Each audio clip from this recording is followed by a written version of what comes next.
Yeah, go now. Go now. The podcast just started. Go. Get out of here, Augie. I see how you are. I'll take it somewhere else. Welcome back to the Anime Collector, and welcome back to the OCA Podcast, the Open Chest Anime Podcast, with myself, the Anime Collector, and my co-host, Donjobo Augie, who has just stepped out to get fish, and my other co-host, Sdd&M. Thank you for the introduction. I'll take it from here. Now, our first order of business is going off to the Anime Collector for our first story. Okay. So, I'm in a better mood, but I want to just address something real quick because I've had a kind of a rotten week, and I'm hoping it doesn't affect the podcast, but a lot of really obnoxious things have happened. For instance, last night, I didn't get any work done because my daughter was not sleeping the entire night. My wife was up till 1 a.m. and I walk in the bedroom to grab a water, and I'm like, are you okay? Like, it's almost 1. You should be going to bed, because of our conflicting schedules where I'm awake at night and she's awake during the day and has to take care of the kids. So she's having trouble sleeping. And apparently when she goes to bed, all of a sudden it's like my daughter just will not sleep. Then it turns out that we had gotten, like, as you guys know, I'm not actually a huge fan of Starbucks, but I am addicted to the amount of caffeine I can get in this drink. So when I picked up this drink the other day, because I always buy like multiple, I put them in the fridge. I don't even drink them till nighttime because of the schedule and everything. We got my wife a green tea latte because green tea has a negligible amount of caffeine. Not Starbucks. Starbucks has 80 milligrams of caffeine. And that I looked that up. Like, is that a lot? Doesn't sound like a lot because it's milligrams and whatnot. Turns out it's the same amount that's in Red Bull. Oh my God. So, and just to be clear, Red Bull, the article said, has a surprisingly low amount of caffeine compared to espresso and whatnot, right? But it's still, it's kind of an alarming amount. So my wife was up till 1 in the morning. My daughter was up all night. I eventually got a bouncer in here, and I was working at my desk over here and bouncing her all night. And then while all that's going on, I get a message on my phone that my bank account is overdrawn because my landlord decided to cash this month's and last month's rent check within 2 days of each other. This has been a phenomenal freaking week for me, and I'm hoping it doesn't affect the podcast. But if it does, I'm going to blame it on that. Anyway, so something else that I want to bring up, and the fact that first of all, just to clarify, I do want to make sure that this is clear. I'm not asking for for donations like super chat or anything. Like, the money situation's literally already preemptively been taken care of. It's just a delay on cash coming in. So I'm already like covered. It's not a big deal here. I'm not like in debt and going down the drain kind of thing. But something else that has occurred during the Gunsmith Cats live stream, I had discussed that we had picked a certain tier because we were going to use the inscription in the art book to have Kenichi Sonoda develop a logo for the podcast, right? And it was just like, wouldn't it be funny if we had Kenichi Sonoda do that?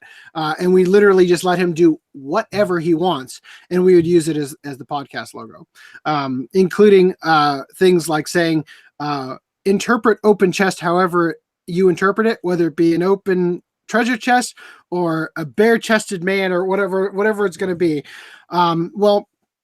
Robert J. Woodhead has contacted me and said that basically it's not quite in the spirit of what they were wanting to do at the Kickstarter, and he felt like it probably wasn't appropriate, but that he would contact Kenichi Sonoda for us and ask him if he'd be willing to do it as sort of a commission thing, like a separate thing.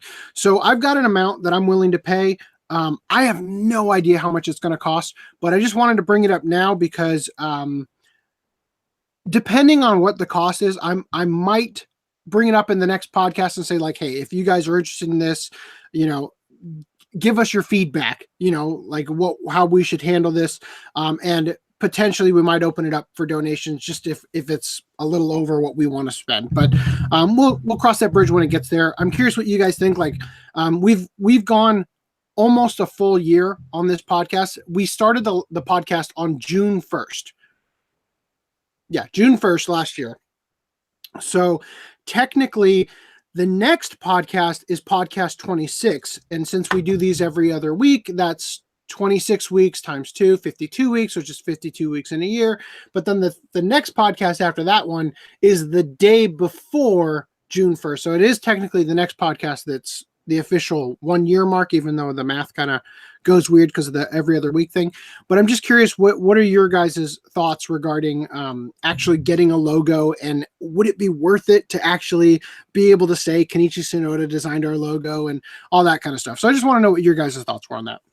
Anyway, do you guys have anything that you want to say, my fellow co-hosts here? No. Okay. have a lot. In that case, good. Well, referring to the chat for a brief fluffer. Reese 2753 said, "Get your queso now, folks." Funny you mentioned queso, because recently I've had an interesting experience with some places. I've either had it be like almost a chunk of cheese, or so thin it would rival pea soup. So when I dip the chip in there, it'll just slide off the chip altogether. You know what I used to do? Okay, sorry, I didn't mean to interrupt you. Go ahead. Oh, go ahead. I was going to say that so my wife is Italian, right? Right. She's convinced that her dad makes the best pasta in the world. I've tasted it. It's crap. Mine's way better. And the reason mine is better is because of the sauce. Because if you add a crap ton of shredded cheese into it, the sauce gets so thick. That's to your queso point. I don't know why that just made my brain go there. Extra So anyway, That was almost a Seinfeld episode you just described there. yeah, pretty much. My life is a Seinfeld episode. Boom. If you learn how to complain exactly the right way, and you get like the snare sound effect from Seinfeld as like a ringtone, you probably could just be a walking Seinfeld episode. Anyway, shall we jump into the articles? Yeah. The latest comment, we will address that later in the podcast. I'm assuming so. Okay, second latest now. Well, do you want to do pickups first, or like we normally do, or go ahead and get ours out of the way? I thought you were talking about Reese's comment about venison. Yeah, Yes. Cynthia, we'll discuss that. That's a major point to the to the podcast we'll be talking about. Anyway, so what were you saying, Augie? Do you want to go ahead and get through pickups, or do articles? Do we usually? We usually do We do pickups. pickups, I mean, it's been right? a We year. do. Okay, I felt like something was weird. Yeah, go Well, ahead. last podcast we did it afterwards, so you're probably like, No, I don't. No, I think what happened is that I found something that I wanted to talk about. It was Tamako Market and Tamako Love Story, which, by the way, Otakuzo, I started a Tamako Market this morning. I've gotten through the first episode, and I just want to say I like it so far. It's very weird, but I might hold off on finishing it and actually use it as a watch club in the future of the podcast, so that I can force Augie and FDD&M to also watch it. I'd like to be no, forced to good watch show. it. What? I'd like to be forced to watch it, is what I said. Yeah, I heard you, and then Augie just made a bunch of noise. Oh, the torture. Watching All a right, good yeah, show. okay, so go ahead and let's do pickups. Do you guys want me to go first? I don't have much to show, I want but I have FDD&M an to absolute go first. miracle to show you guys. I don't know. I have a bit. Well, Especially first we got for- you. I got a package today, shipped in one of these, and by some miracle, it's not destroyed. The slipcover is okay, and it's one of these bad boys. Oh, yeah. Can you believe that? That's an I can- absolute miracle.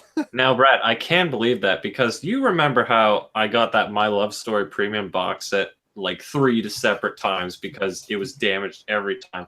The final time it came in a bubble mailer. the best condition one. So I can believe that. So I picked that up. This also came in. Love Lab is $9, $9.98 I think on Amazon right now for the DVD version, not the Blu-ray. Go to the podcast group and use my affiliate code. And then let's see. I got Maria and the Witch's Flower came in. So I have that as well. It's a shame we don't have the 4K over here. What? I said it's a shame we don't have the 4K over here because Japan has a 4K Blu-ray of it. And then Sdd&M turned me on to Tales of Zestiria. What is this thing called? Dawn of the Shepherd, which apparently was released with a special edition game that I didn't want. So I found it. I happened to find it on eBay for a remarkably good price, considering I didn't have to buy the whole game, special edition to get it. So anyway, those are my pickups right now.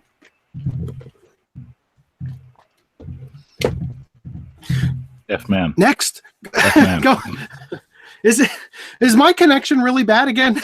No. I was just waiting for the next thing to be said. Go. Do it. Go. Go. Go. You guys always get on my case like, oh, the podcast was 5 hours again. It's like this is on you. Go ahead. Go. I'm gonna put the camera on Augie so I can eat this bagel. Is it really Behind the still on scenes, me? you're bragging about having like 12 series to show off in your pickups. Go for it. Okay, I'll go. So one of the titles that we're going to watch, not this watch club, but next watch club is Miss Kobayashi's Dragon Maid. Ooh. Oh yeah, I got that too. And I got this when it was a better deal, but for some reason I didn't know that the license was up, but Maria watches over us. Yeah, I've been meaning to pick that up. Is season 3 supposed to be just an OVA series? I have no idea. Okay. So next we have Captain Harlock, Endless Odyssey, which thank you, by the way. You're very welcome. Oh. It saved you like $100. Yes, you did. Yes, you did. Follow up next, a series that I'm not really looking forward to, but I can finally check it off, is Read or Die, the TV series. You're welcome. Oh.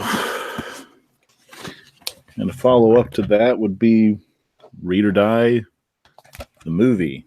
Ooh.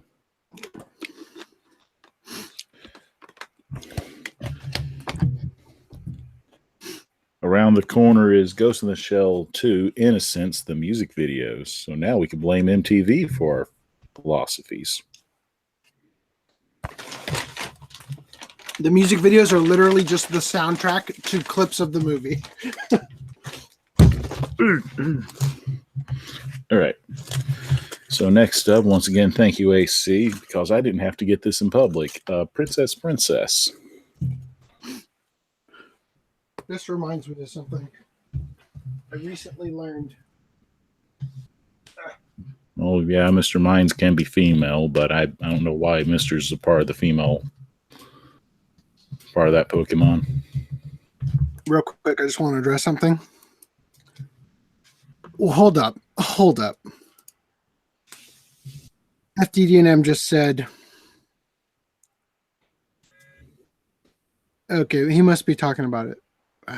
Okay, I don't even know. I'm going to let him address that.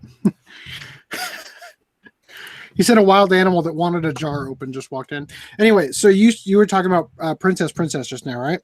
So Yes, I was going yes. through my collection, moving stuff around, and I noticed I think there's like bloody snot on my Kashimashi art box. Well, let's hope that's not. Yeah, well, I don't want to even think about what else it could be. I don't know how it got there. It's underneath the What's the full additional title shrink of the wrap show film. on the spine anyway? Girl Meets Girl. That's not helping. Kashimashi. Girl Meets Girl, the complete collection. Right, I got that too. Yeah. Oh, you mean it's not helping the blood? Yeah. Yeah. Yeah, or whatever. I'm assuming is blood. Anyway, so I just wanted to share that. Share your gross stories using hashtag OCA Podcast. Okay, let's go back to Augie. Gross stories. Why, obviously, Hermes, the Wind of Love. The Wind of Love. The Wind of Love. And guess who made Wasn't this guess who funded this? Yeah, Happy there was Science. a cult. Yeah, the Happy Science Cult. Which, if you read up on, it's pretty much taking a lot of religions, putting it into one, and more likely a tax scam. It's Japanese Scientology. That's exactly what Scientology does. Also, to get this out of the way, once again, thank you, AC, for J2 Juby-chan. Jubei-chan. In case you didn't know, there's a CG soundtrack available. It says on like all the discs.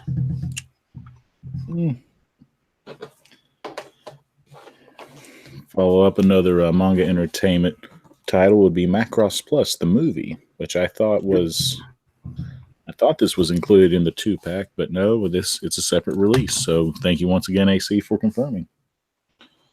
And also, like AC, I finally got me some Tactics. I think I watched that. Okay, so I don't know if it's your connection or mine, but What? Can you guys let me know if Augie's getting kind of stuttery? I hope not. And through these Tactics, I finally got Orgus 2. I didn't know this was 6 episodes. Good as Sky Hurricane. Nope. What now?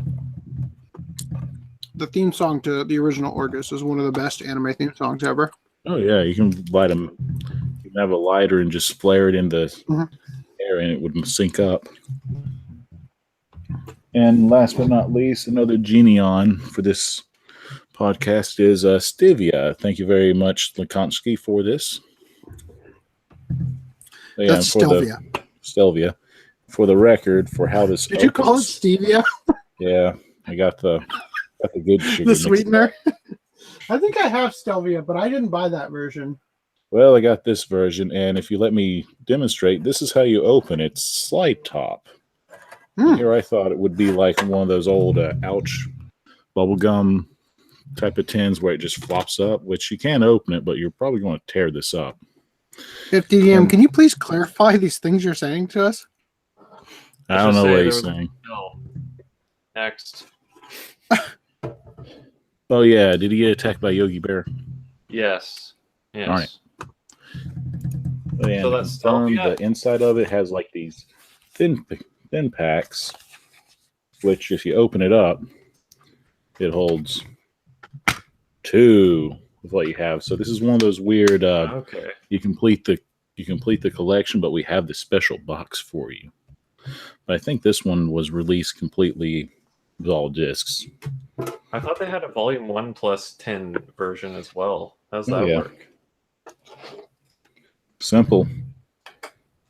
Oh. Volume 1 includes, from what I understand, Volume 1 includes the first 2 discs. Then you have to fill up the rest of these. So it comes with blank cases? Yep. Hold on. Sorry, I was looking at something on Twitter. Go ahead. Say that again. I can answer these questions.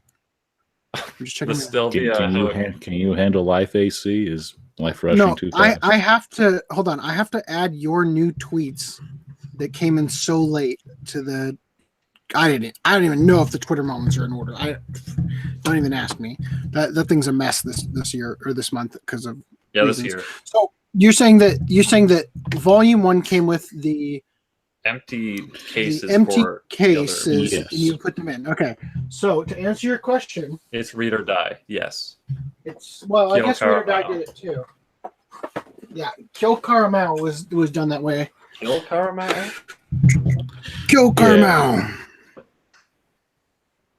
In the name of the king. So these were all bought separate and placed into this art box.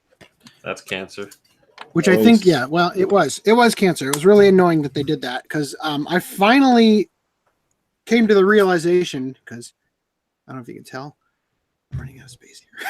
Running out a lot of space here. So I finally stuck the old Kill Caramel discs, the empty cases in my extras boxes. Yeah, things are, Well, speaking about things are getting space, a little cramped over here with the overflow shelves. yeah, I need to buy me another half shelf, which I'm Half pretty elf. glad. I'm pretty glad I filled up the other half shelf, but when I that need to move back to California so I can actually go to IKEA and have stuff delivered without it being $180 for shipping. do you have a Big Lots where you're at? I don't want to go to Big Lots. I don't want to go to Big Lots. No. Oh. I want to use the IKEA Billy brand bookcase. Okay. FDDM, I do not understand your message about mothers. Oh, Mother's Day is on the 5th, 13th. Oh, is it? Yes. Well, thank you for sharing. For you guys in I mean, the US, it is. My mom died before the start of the channel. Oh, I'm going to wake up at 5:30 in the morning on Mother's Day. Yeah, you know, tell us about your devilish plan so it can be logged on the internet for when your neighbors file a lawsuit. Are we ready to move on? Hey, I need to get up and take care of stuff. Weird Al is gonna love your plan. Anyway, let's get back to. I have to swap to Wayne's World, the soundtrack, because that's easily available to me. Okay. Anyway, Hello. go on with your pickups. Yes. Okay, so I'll start with the manga this time instead of ending it with the manga. So I got Man the Abyss #2. I'm basically doing this until they actually release the TV series over here because I don't know, it's filling the void. Because I don't want to watch it until I can see the dub. And then we got, what is this? World's End Harem. I thought this was actually a hentai, but then going on Mal, it says, oh yeah, no, it's not hentai. So, and then my brother confirmed that to me, so I'm like, okay, whatever, pre-order. Sounds interesting. There's so much stuff to go through. So let's start with Mermaid Prince Volume 3, which is the one that I was missing, which Brad had for the longest time, and I finally got that today along with all this other lovely crap. So there's that Real About High School volumes 1 to 4. What is this backwards? So that's 1, 2, 3, and 4. I like how you're presenting it. All I'm seeing is a lag, so it's like a magic trick every time we see like a full image. Magic trick. Now, as soon as I bid on your Digicharat, whatever it is, Carrot. I looked into it to see, what's it worth, like to give you the price, and I was like astounded by how many different Digicharat things there were. Mm-hmm. So which one is this? I have no idea. That's the original, I think. Yeah, does Sentai have a re-release for that, or is that something else? Yeah. What's the one that Bandai Entertainment released? Was that re-released? Yo, or whatever, yo? Yeah, Digichart, yo. That's the one that's actually like hard to complete. Yeah, I have just volume 4 of that one. I'm noticing right now. Okay, so my next stuffs is I got Mezzo volumes 2 and 3, not 1, 2, and 3, because I opted for getting the art box separately so that I don't have a extra copy of volume 1 sitting around. And then, so if anybody wants volume 1, hit me up. Yeah, just volume 1. Because I have an extra copy of it floating around now, so FDDM didn't. And then steal whatever Angel Kurumi, the one that has the crumpled whatever spine and all that stuff. So it needs to be clarified. We talked about this. We thought that I had suspected in that broadcast we did that was sort of a private broadcast for the group. But these cases were too small. Yeah, that the case had been swapped out because the original case had an open disc well. I looked up who originally told me that. It was Augie. He was wrong. He's wrong. So this is the AC. native You'll case. never know. That is the correct case. So I bought that extra one because of what Augie told me years before we started the podcast, and he was wrong. So wait, so they naturally have crumpled artwork? Is that what you're saying? Oh, Apparently, I mean, I could probably like cut off a couple millimeters and then fix it. But probably should have, but they didn't.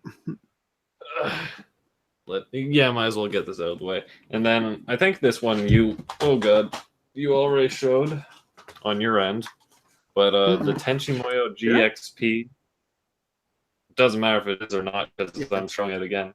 Tenchimoyo GXP art box that has all 8 volumes.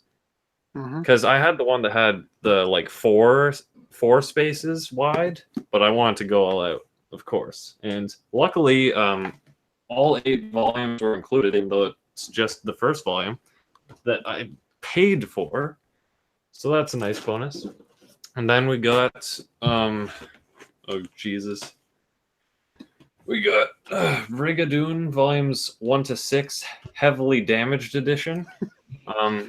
Geez, Brett, did you send volume 6 like this? We can't. There we go. This wasn't in the box. Then yes. Wow. It really doesn't matter because it was like, this is just for function, just so I can watch it. And then we got replacement cases aren't that cheap or pretty cheap. Aren't that expensive? Yeah, but artwork's pretty expensive to replace. Well, you'd have to replace all those anyway because they're all saw cut and whatever. Yeah, I'll wait till Discotech re-releases it or something. So then we got the School Rumble art box. I honestly forgot about picking this up until you mentioned it in your stream, and then I'm like, hey, hell, I'll get that because I love. There's a magnet on the front. I just realized. Magnet? Oh, yeah, God, that lower. Yeah, the box set there came with magnets. Yep. Is this number on the top like the numbered copy? They all have that number. Okay. They all have that number. But yeah, he sent me the magnets as well, so that's nice. Except I don't have. I don't know why they have that number. I don't think you ever see Tenma's number. Okay. I remember one stupid YouTuber that had his collection and he showed how he kept growing it, and what he was doing is like listing the value of it, like how much he spent for it. Then once he reached up to his goal, he just started. The sleazy guy turned into a reseller. What was his goal? 10,000. 10,000? Get there in no time. So it was nothing but like the metal boxes for School Rumble and Full Metal Alchemist. Not that those are even worth I it. agree, old man. Okay. So what's old man saying? Oh my gosh, there's so much. School Rumble is awesome. Hey, Cutie Honey 30.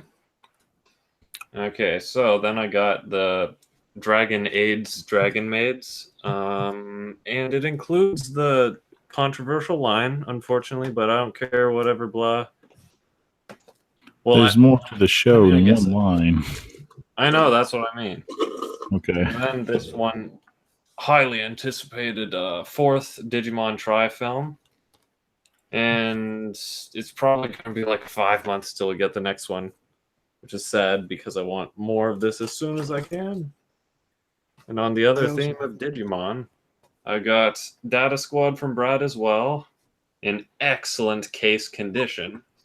With that was Canada. That was Canada UPS's or the United States Postal Service's fault. That wasn't my I fault. tried to sell him a pit bull, and you gave him an English bulldog. Whatever. I'm just happy to have a full version of Digimon Data Squad. And I found that site that's actually like reasonably prices for replacement cases and stuff. Bulk. Then I got Last Erectile, the Virgin Slayer or whatever it's called. Fam Silverwing, Part 1.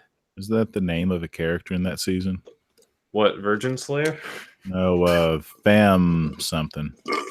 I don't know. I just think of all those modern hipsters that say, yeah, fam, and all that stuff. Which, oh, come on. Hipsters are people who drink Starbucks and podcasts.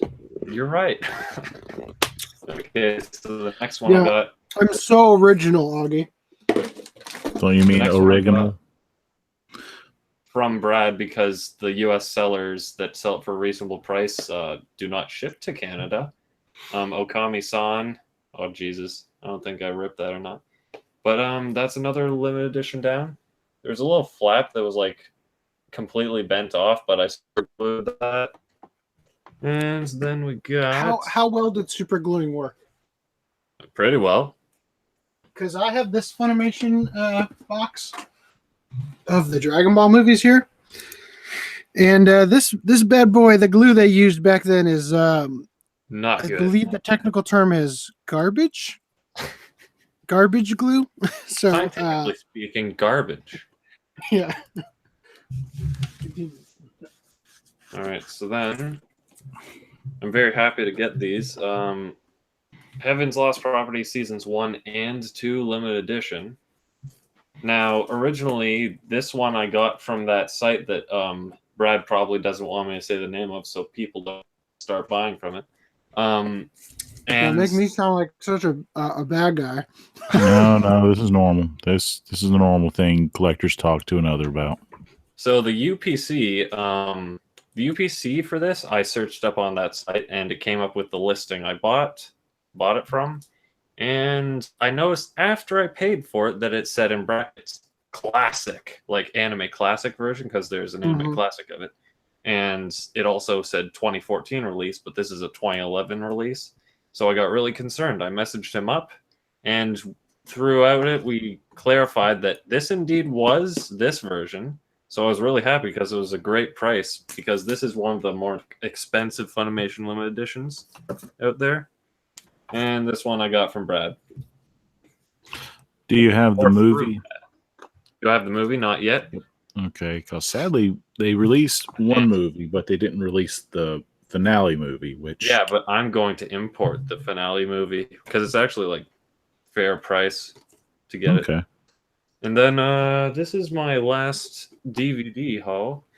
So Sergeant Frog Season 1, which for those of you who don't know is pretty damn hard to find now, unless you look at the places that still have it in stock until it goes up print.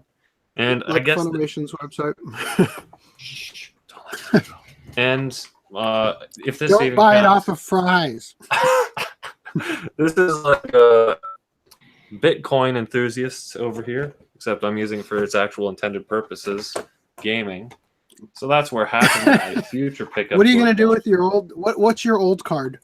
It's a generic one from a pre-build. Wow. I could probably pull it right now. Yeah. Look at that bad boy. He's so great. But yeah, that's an 8 gig card, so that should be plenty enough for what I'm trying to do with it. And yeah, Minecraft, right? yeah, Minecraft 32 chunks rendered I can do, and I can do up to 4K. 32 chunks render distance. That's like the max you can do. Yeah, it is. And then I got these 2 CDs, whatever, that's not anime. So that's it for me. You're All turning into Giga Frosty by showing Animaniacs in the pickups. What are you talking about? You guys do live action all the time. He does. I He showed does. 2 one time. Oh, I didn't even buy Kabuki Man. I didn't even buy it. Don't give me What are you that. talking about? Are you Oh, kidding? come What on. about that? Like one. What about Sergeant Spirit Kabuki Man does all those, NYPD?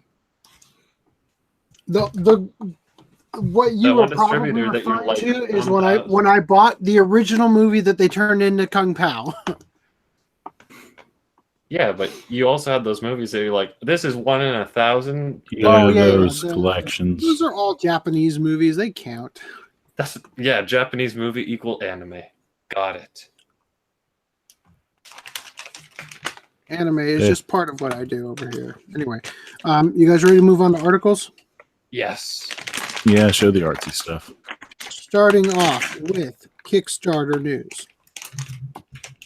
Gunsmith Cats exceeded their goals, their wildest dreams, with a total of $350,879, Was there enough? which means everybody's favorite voice actors will be doing a commentary track. Hooray! Moving on. I brought this up a little while ago on the podcast. I just happened to it caught my eye at some point, and I thought it looked interesting. I'm just noting that that game with the interesting polygonal artistic style they went with, that kind of looks like papercraft. The game got funded, so I'll just bring that up just in case anybody cares. And in convention news, so you guys know that they do those escape the room kind of things. Well, they're doing one that'll be JoJo's themed at Anime Expo. So, and apparently for this one, they built a separate structure by these people that's running it. So it's not going to be like a hotel room. You have to escape a whole structure. Which will probably, I hate to say it, but it's probably going to be a lot less cool than it sounds. Yep. Just going to say that right now. I just hope it doesn't do like play these certain musical notes or solve this Morse code out of nowhere. I used to joke, I every once in a while I have a post I posted on Facebook like years ago pop up in my memories thing, where I said I think I would have a lot easier time surviving Silent Hill than Resident Evil, because I don't know, because not only do I not own the Eagle's Crest, but I don't know how to play Moonlight Sonata in E minor. Yeah. Because there's all those puzzles you have to do in Resident Evil that are related to some obscure random crap that I wouldn't know how to do. Anyway, so continuing, just saying, I don't think it's going to be as good as it looks, although I do want to do it, and it'll probably have an enormously long line that'll make it unworth doing. But we'll see. Oh, and you got to pay ahead of time. That's great. Tickets for. I'll have to read this. Oh, $38 for even non-attendees. How does that work? Up. Wait, why are the Oh, okay. Okay. This is for Phantom. I was going to say, why is AX more expensive than non-attendees? No. You got to read the whole thing. Okay. So that's interesting. All right. Anyway. Moving on to the next thing. Live action Mob Psycho 100 series will be hitting Netflix in the US on May 22nd. So you guys can look forward to that. I would like to actually watch the original first that I haven't gotten around to, but I do own it. You own enough to scream spoon like the Tick? I haven't watched any of it. I don't know what you're referencing. Glass Mask from 1984 is coming to HIDIVE's streaming anime lineup. So that's cool. Glad to see more. Hot on the heels of Battler Dunbine. So I like to see that these older shows are getting some love on these things, and hopefully this show will get a Blu-ray release from Sentai and whatnot. Oh yeah, because Sentai released the reboot of that series as it passed. They only did the first half of. Maybe. In theater release news, G Kids and Fathom Events set off Fireworks anime film in July. So this is going to be on July 3rd, 2018. If you guys are interested in going to theaters to see it. I have a feeling it might be a video about this. Maybe. I mean, it's going to be airing like the day before Anime Expo. So maybe I might go see it. I wasn't even considering it, but yeah, I might. I mean, it depends on what. We'll discuss this later. Anyway, Steven Spielberg talks about his meeting with Hayao Miyazaki at Ready Player One talk event in Tokyo. So I brought this up because it leads into the next thing we're going to talk about, but also because I just thought this was interesting, where he said, "We talked about the process of what comes first, the story or the characters." And he was expressing the fact that the story is the character. For him, the characters are the story. Which is the same thing said backwards. Stories are character are story. Anyway, I thought that was an interesting. Others of Wednesday, so I'm not surprised by them saying similar things anyway. What? Well, I mean, you have Steven Spielberg. He made Hook. That's like a definition of whimsy. Then you have Miyazaki, which depending whimsy. on his I thought you said Two Fathers of Wednesday, and I'm like, from the Addams Family. Yeah, that's a strange yaoi. Who would Mr. Adams be with, Lurch or Fester? I'm going to move on. Well, if it was a visual novel, it would be Fester, but Detective Conan, Zero the Enforcer, continues to dominate Japan's box office, beating Ready Player One. Good. And Japan box office, Detective Conan sells more tickets than Avengers Infinity War, even in its third weekend. I'm scared. So I bring this up partially because I'm dying to just yell from the mountaintops that I care so little about Avengers and Marvel movies in general. I'm curious if anybody else feels the same or if I'm alone in this. It's one of those things where you see so much popular stuff, and because you're not an asshole, you don't be a contrarian and just shit on everybody's parade telling them how dumb it is. But on the inside, you just want to scream, for the love of God, stop making Star Wars movies. Anyway, so I'm moving into the next thing. This was actually kind of, it sounds more clever than it actually is, but they did an Avengers Infinity War promo where they turned it into a JRPG battle, right? This looks way more interesting than it actually is when I skim through it. Dead. Anyway. All right. So let's see. Series news. We're going to plow through this because I'm not going to let you guys interrupt me. Cut. All right. Okay, you got to redo that scene. We need more feeling. This was shared by Reese. Kenichi Sonoda's Project BB anime confirmed as Project Bean Bandit. Also, guys, Swish called it, although it wasn't that difficult. Yeah, so this was totally something I said in the last podcast. I guaranteed you that this was what it was going to be. Old concept art. Right. Concept art looks pretty cool. No, I'm talking about that second last picture that you were mentioning. Oh, yeah. Thank you for bringing that up. Yeah. I mentioned this too. Interestingly enough, so this is actual artwork, I believe, obviously, because it's hand drawn from the original Gunsmith cats. I believe I recall this exact scene, in fact. But down here, when Riding Bean came out before Gunsmith Cats in anime form, and this is actually Raleigh Vincent in Riding Bean. She had a whole different character design. She had blonde hair, and it's interesting that they're showing the character sketch for this with Raleigh with blonde hair. You know what's going to be? Be really interesting is if they make Raleigh's Riding Bean character design canon by having her get her hair cut and go with the dark hairstyle in Project Bean Bandit.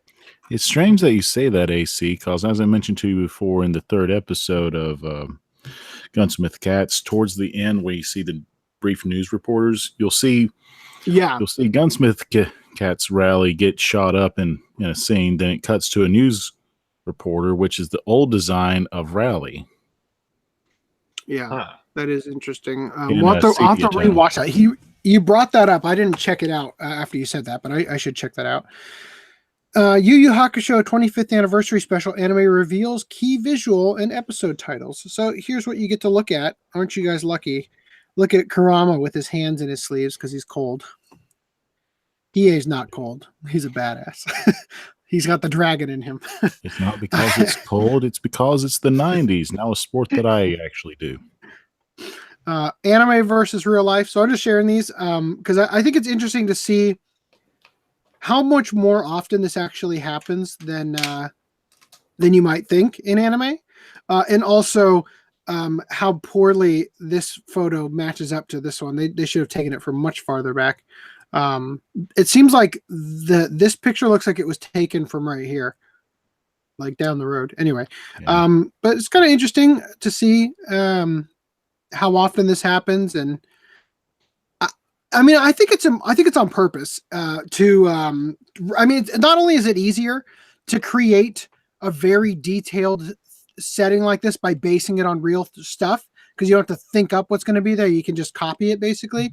But I think it also creates I think there's probably a tourism industry tie-in that maybe the government of Japan gives studios for lack of a better word, tax incentive, or what do you call that? A subsidy for this kind of stuff. Like I wonder if that's a thing. I wonder if they do that to get people traveling and bringing in cash and everything. Well, Even if it's the local government of that prefecture, rather than, let's say, the federal Japanese government. So well, I think that's kind of interesting.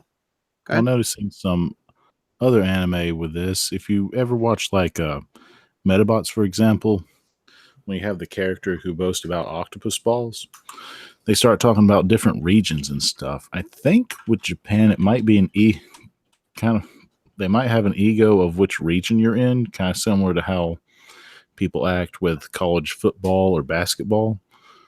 So might be more of the people cheering for their hometowns or the places that they actually enjoy.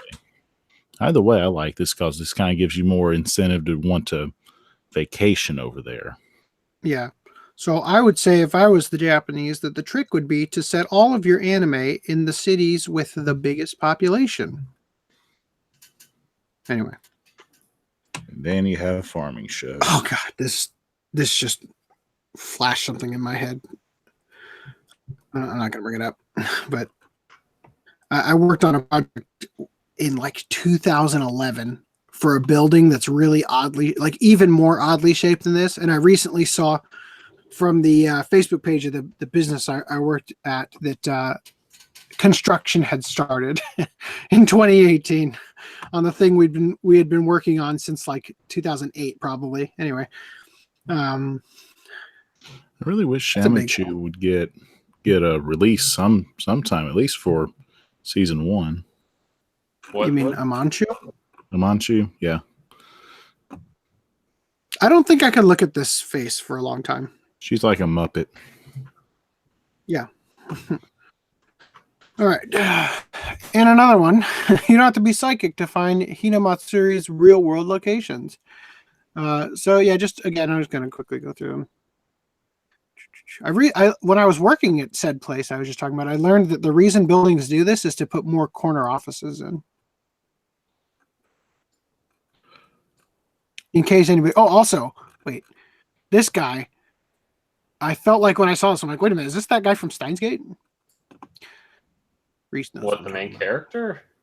No, Reese shared a post about Steins Gate. This looks like the guy who was interested in the guy dressed up as the chick or whatever. It looks more like a Titan from Gundam Zeta. I don't know. I'm going to keep going.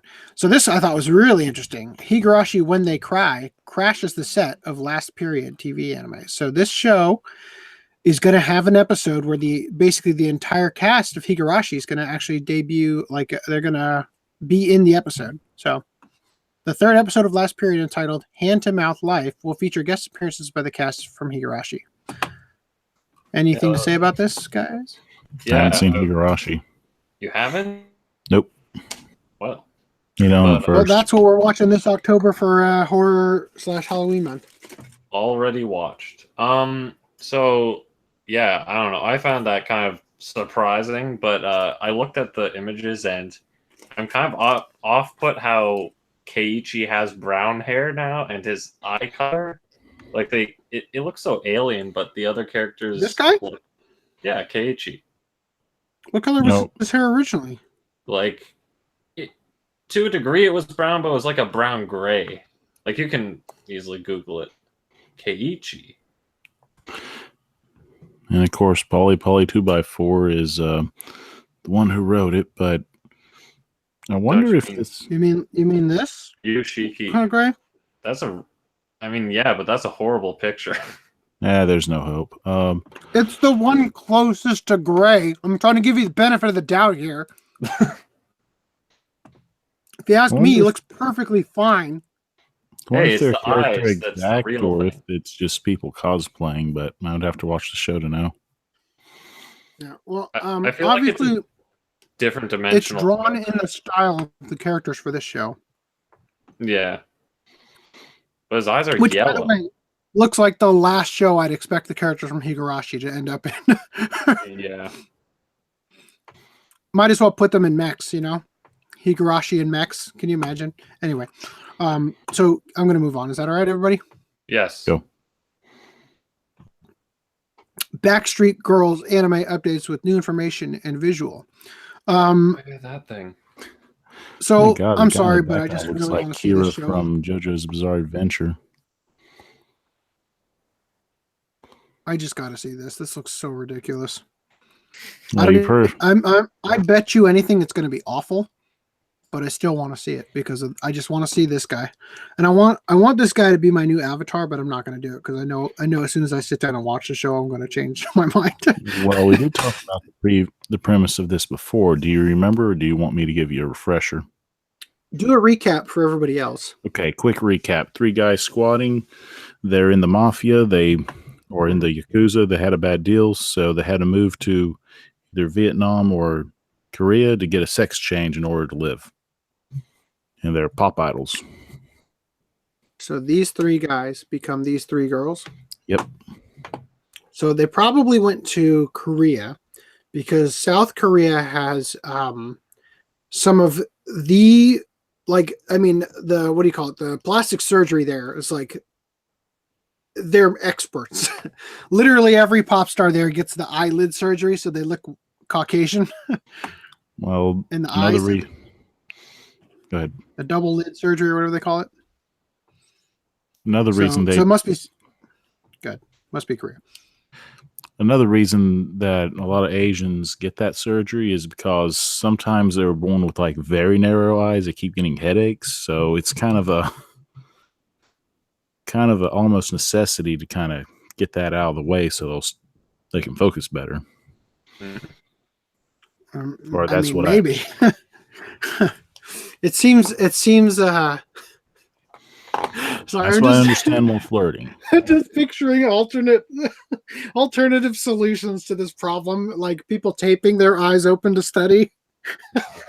Yeah, that's why you have Vines. Anyway, I'm looking forward to seeing this. I think it would be really funny. Also, how about that Korea situation? Moving on. Did I click on it twice? I must have. Anyway.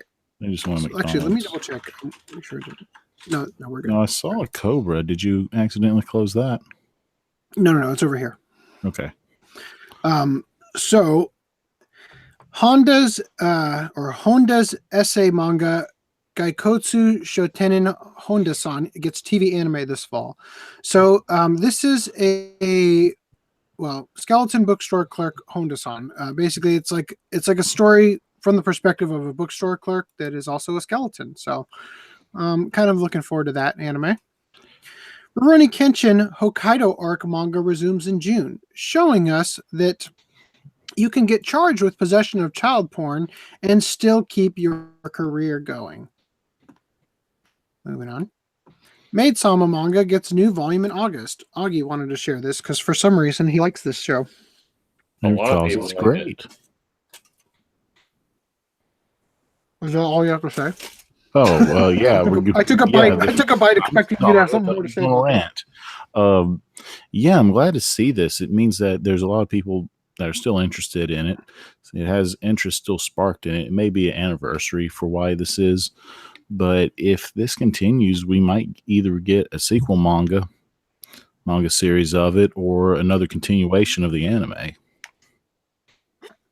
So I'm looking forward to it. I'm sure my wife is too. She'll enjoy it.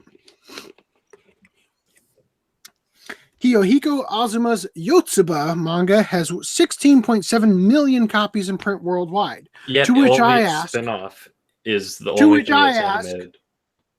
where is the anime? I know, that's what... Yeah, it's like one of the... If you haven't read this, is this from the creator of Azumanga Daioh? From Yes. Nishi? Wait, what? Yeah. Is it both? So this show, or this manga rather, is way funnier than Azumanga Daioh. Not to say that Azumanga Daioh isn't hilarious. I'm just saying this is better. And there's no anime for it. And it's like the perfect...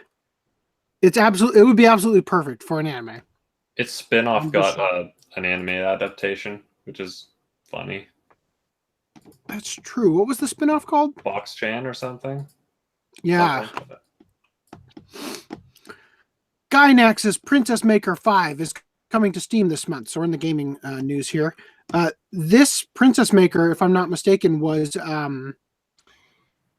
You can This see is the what they character made right Petite there. Princess Yushi off of, right? Yeah, his butler. Yeah, her butler's right there in the corner. Mm-hmm. Yeah. So this is the game. I mean, it's the game series, not this particular game, perhaps, but this particular game series is what they built the anime Petite Princess Yushi off of. And here's the Cobra Party, Karuta meets King's game and Cobra Party card game. So I don't know if you guys are interested. It's a tabletop game. There's a thing you can watch here that I'm not going to play. A tabletop I thought- first-person shooter. So what's going on with the party? Is this a game or? What did I just say? It's a tabletop card game. Oh, trust me, AC. I have a friend. I have to keep repeating to him 8 times in order for him to actually listen to me. It's gotten to the point Well, where I have to talk. I was joking, but then I realized maybe my connection's really bad and you guys didn't hear anything I said. I like how Sega Genesis it looks for Yeah. the cover. His hair looks funky to me, but anyway. Well, it's the 70s, going into 80s. For our next Release article, I news. just want to briefly say that glass mask is the thing that they only released one half of. It's this glass mask collection 1, more like collection only. Yeah. Discotheque rolls out new and rescued anime licenses this summer. Banana, the kitty who lives in a banana. Haruka Nogisaka's Secret. Peretta. Prezetta. Pereza. Eat Man and Eat Man 98. So the original Eat Man that's already been over here, that was Eat Man 98, right? They didn't actually get the original Eat Man over here yet? Technically, they were both available on VHS, if I'm recalling right. Yeah. The 98 is what Bandai Entertainment released. The regular Right, Eat and they Man only is had the first episode dubbed, if I remember correctly. Yes, either the first one or the second one as well. Yeah, More and likely then things. Bye Bye Lady Liberty coming to Blu-ray or hybrid. They say hybrid, but these all just say not a good example there. It's just Blu-ray. It doesn't say Blu-ray and DVD on it. That's not what Discotheque does, right? They do They do can. some combos. They typically do Yeah. for the Lupin films, though. Yeah. Oh yeah, maybe. With Bye Bye Because Lady, I know Reese likes to create his own hybrids. What? Anyway, so yeah, he buys them on DVD and on Blu-ray, and then tosses one of the cases in the trash. Yeah, for some reason. If I recall correctly, he said he burnt an effigy for them. Wow. For Bye Bye Lady Liberty, honestly, if you cut like 2 scenes out, you pretty much have a Saturday morning movie. Okay. I mean, you can easily make that rated G or play it on TV. Yeah. You have Sister Princess. What? There's a lot of Lupin movies that are like that, actually. Oh no. Sister Princess. So the first one was released by ADV. Still got that sealed. Then the magic happens. Okay. Finally get Sister Princess, the second season. Yeah, I was shocked to see those. And Baldios, the movie. On Wait. DVD. I thought they already On released. Blu-ray. And we have Oh. like the Clouds Like the Wind on DVD as well as Lupin the Third Part 4. The Italian The Adventure. Italian the English Adventure. dub version. Anyway, okay, I'm going to move on to just mention that this is now pre-orderable. Or Battler Dunbine. Just the On TV Blu-ray. series. There's an OVA that probably won't actually get released over here. Well, you say that, but if a lot of people buy that, it might come over here. They're still releasing single OVA releases. Like, is it wrong to something girls in a hot spring or whatever? So who knows? Okay. There was no love in that comment. You know, I better scroll down before I get copyright flagged for that brief segment of footage of Faye. So, exclusive collector's editions for you use cookies, great. Exclusive collector's edition The Bebop Crew for $550. The Boogie Woogie Box for $350. The Bounty Hunter Steel for $250. All of them different. All of them with vinyl. All of them something I don't want to have to buy. Comments, criticisms, questions. I'm so lost. What's with this vinyl craze? If anything, I'd rather have the book. If I wanted anything from these sets, I already have the series. I wouldn't mind getting it again, fine, but I would be interested in the bookends. Other than that, I haven't too many times.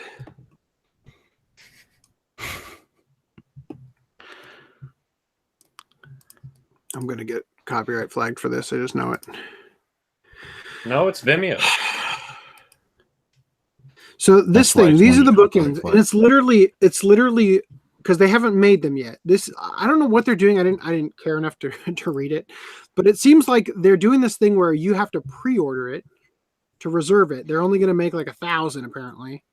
I don't know. Even worse or they're trying to get to 1,000 before they even start production on it, because this is just concept art, right?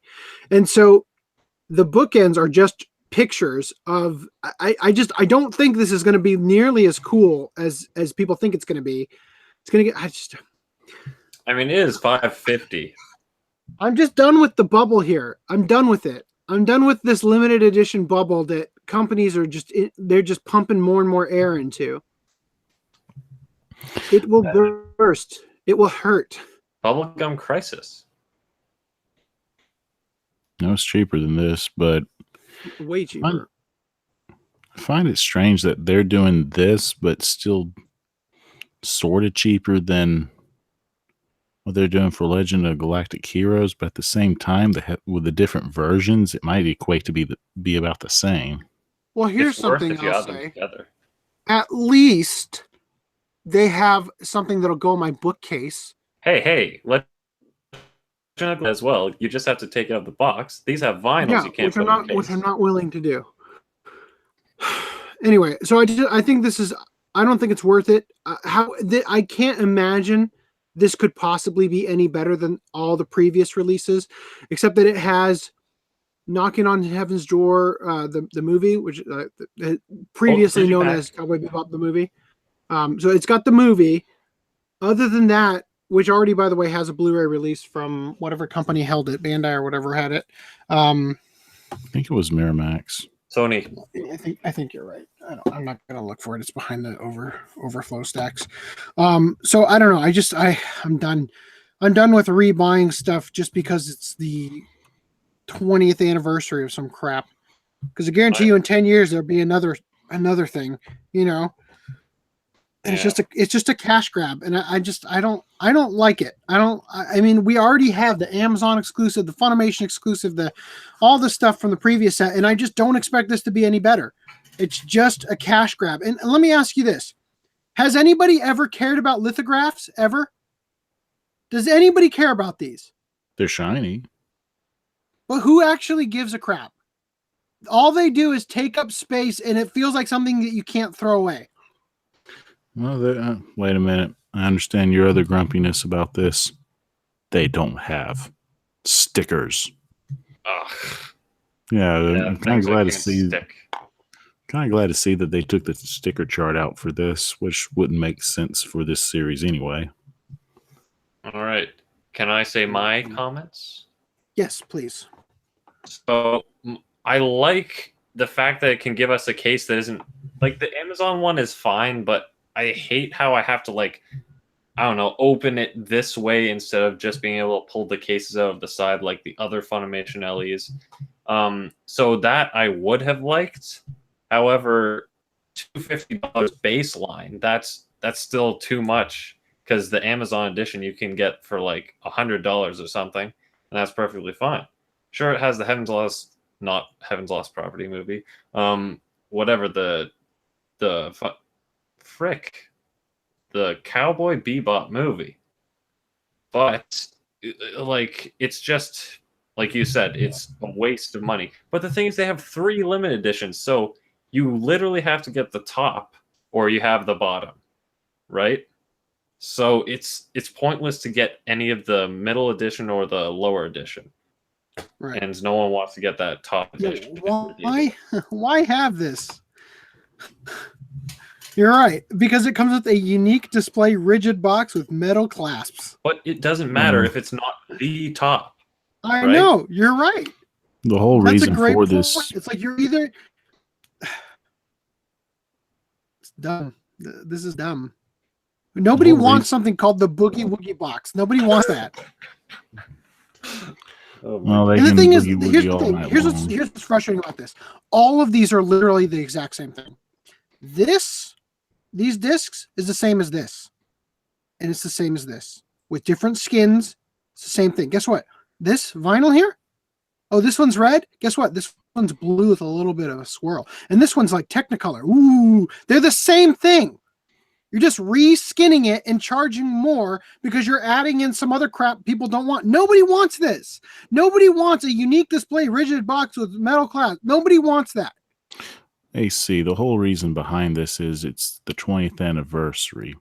I forgot to say, if you want to celebrate this, you would make OVA side stories before the end obviously happens. This is the only acceptable way to highlight and celebrate the nth year anniversary or something is to make more of it, not to re-release something. I'm sorry, but if you're a collector and you see this and you feel like you're obligated to get it, don't. Okay, don't. This is a cash grab. They're just using the fact that they own the rights to this show to pump out a bunch of the exact same thing in 3 different tiers. Oh yeah, and the vinyl and I guarantee you, the cost to make all this stuff is worth less than this price here. Okay, this is such a joke. I'm so upset that a company like Funimation, which I mean, well, let's be real here, majority stock owned by Sony, that this is what they've turned into here. That they're just pumping out crap like this. That again, I would almost be willing to buy all 3 of these just to check the data on the discs, the metadata, and find out if they're literally the exact same discs with different artwork on them. Because I guarantee you that's what they are.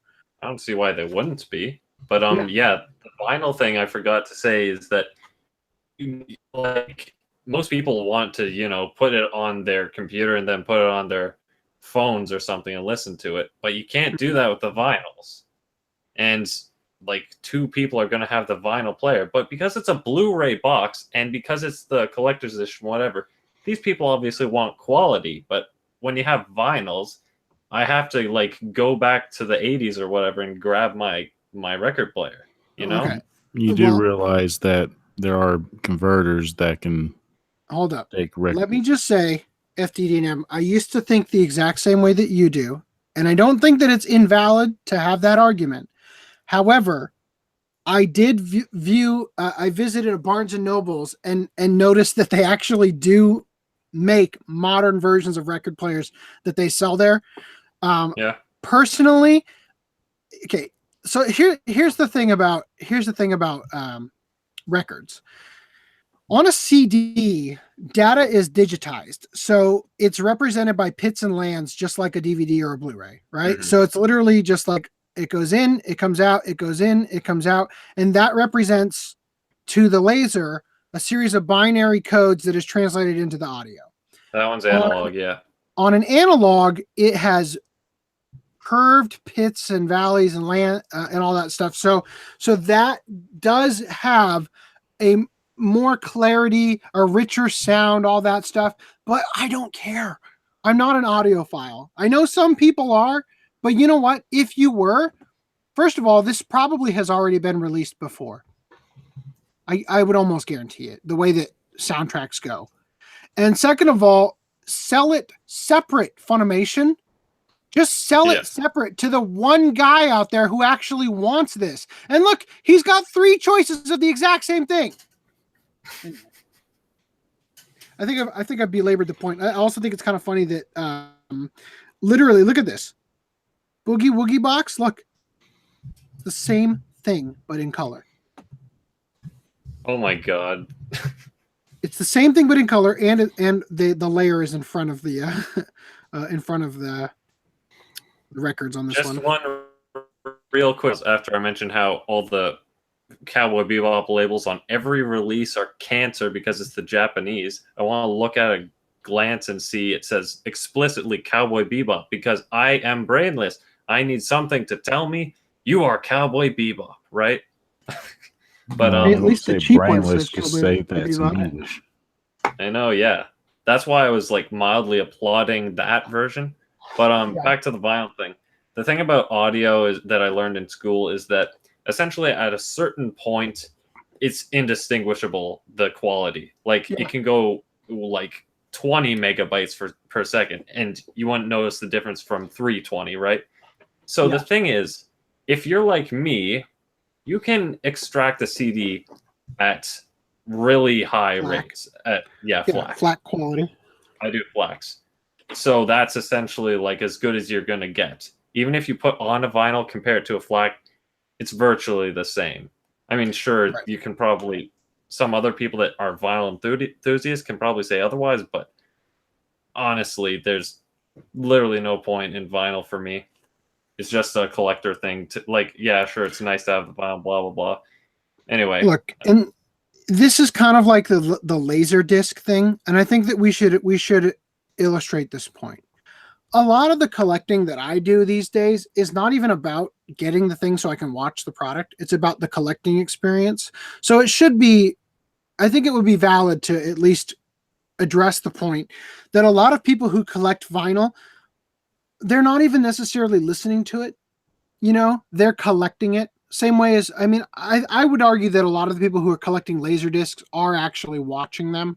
But the thing about Laserdisc is that it is very susceptible to disc rot, you know, and there's a lot of problems with it. So it's more about the artwork at that stage, about getting the large print artwork of the Laserdisc version of the shows that were released. And it becomes sort of like a photo album going through your collection, looking at the custom artwork made for the Laserdisc, right? Mm-hmm. So I do think that there will be some people out there who are interested in a vinyl record of the soundtrack just so that it's something in their collection. They might not even really listen to it all that much.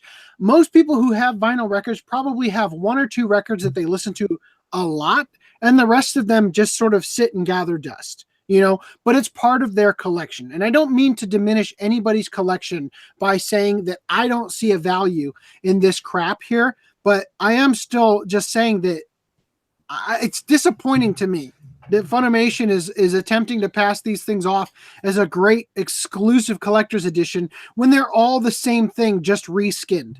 Exactly. You know?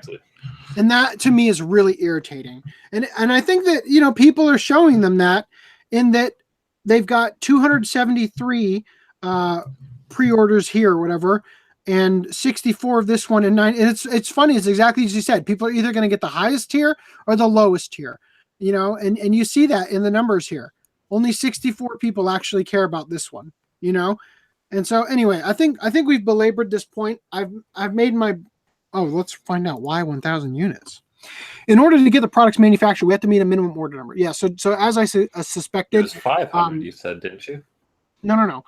That was for DVDs when that's when I was talking when it came to the disc. Okay, so you have to keep in mind there's a difference here that these have things like bookends and whatnot.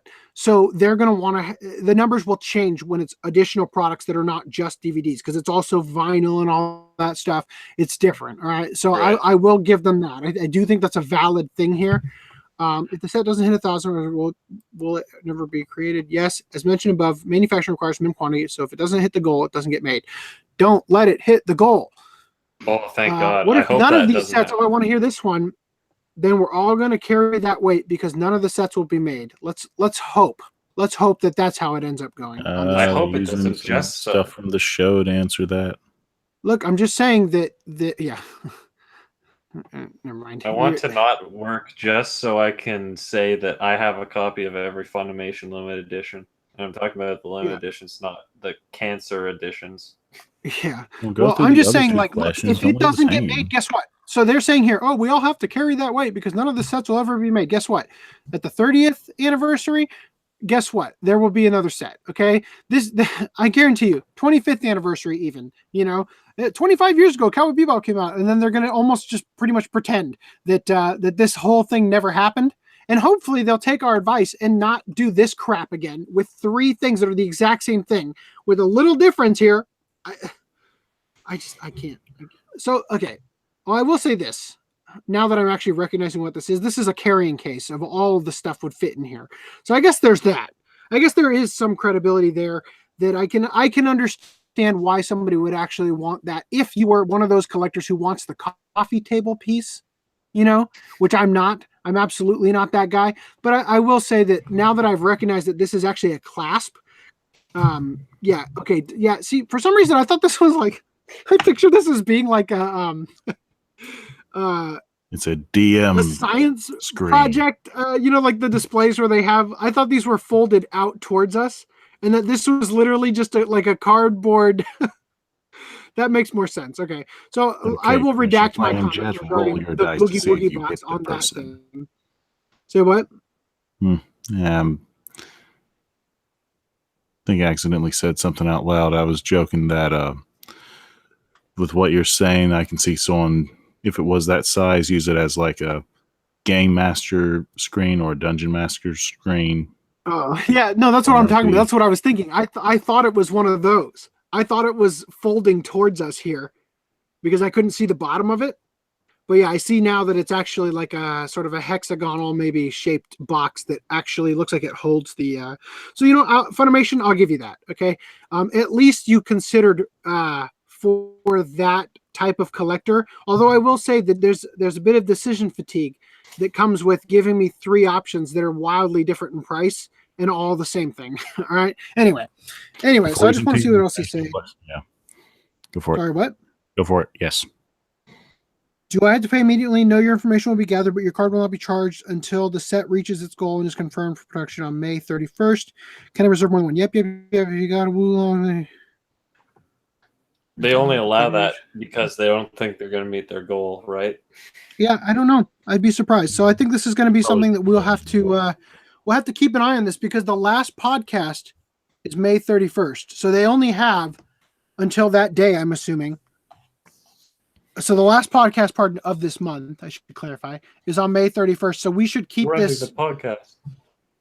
We should keep this in our like sort of what we did with Legend of Galactic Heroes. We should keep this in our early discussions and just look at where they're at, where the numbers were, and where they are by the time we see them. By the way, these are mentioning the reservation counters are not live.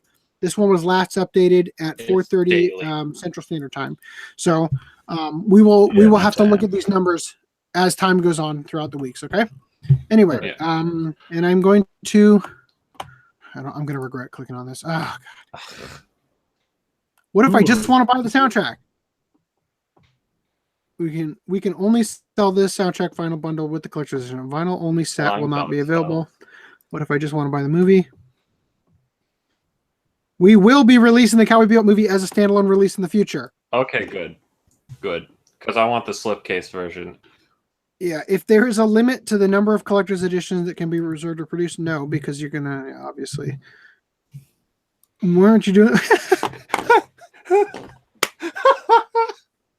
Why aren't you hosting this project on a crowdfunding site like Kickstarter? Here's the short answer: we fucked up last time.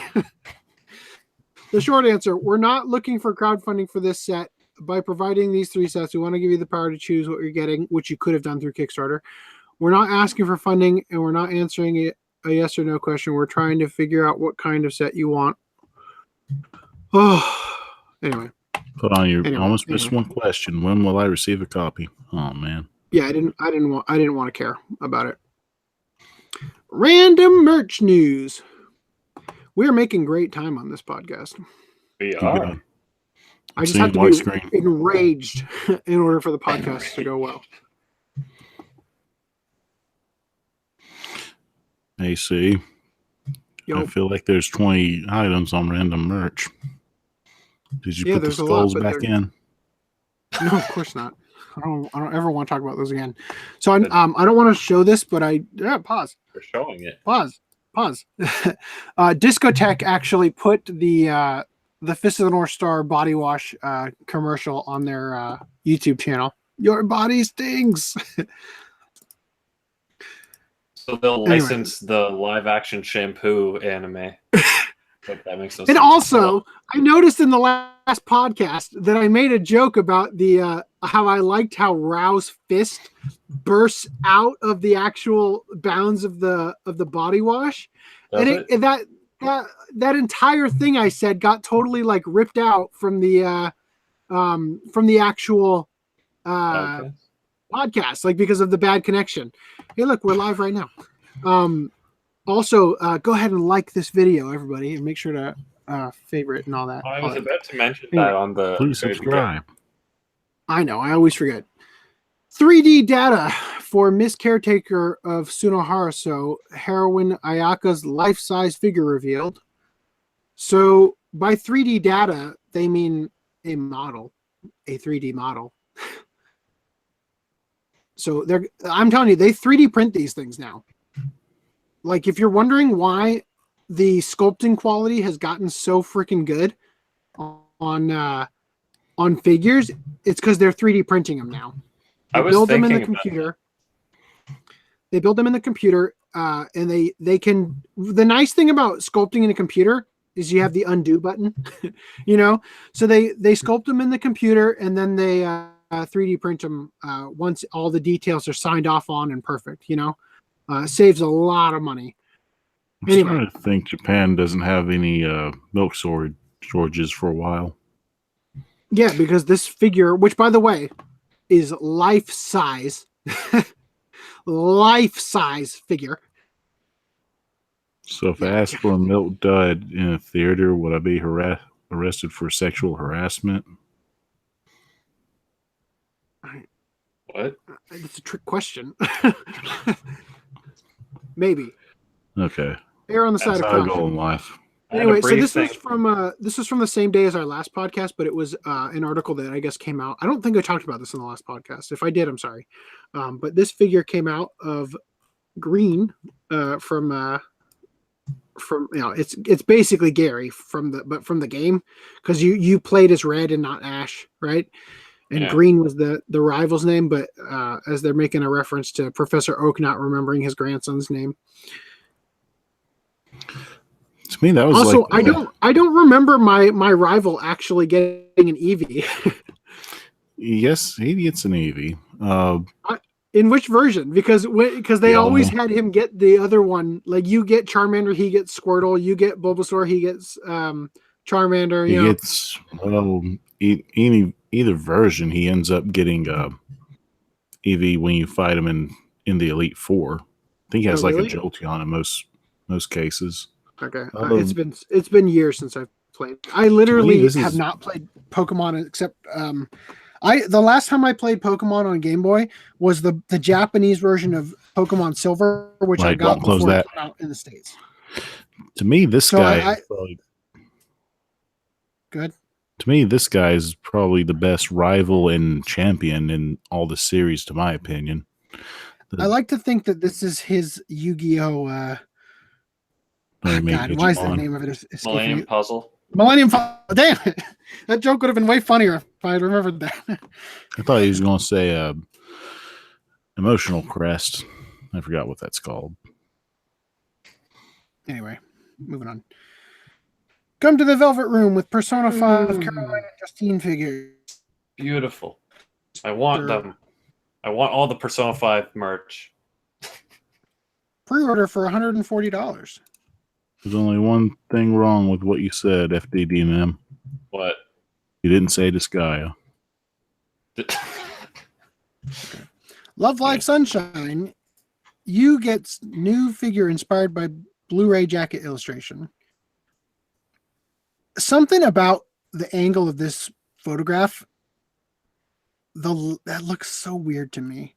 It almost looks like they modeled in the index of refraction of the part of her leg supposed to be underwater. Well, they probably did that for balance. Thin. That's bizarre.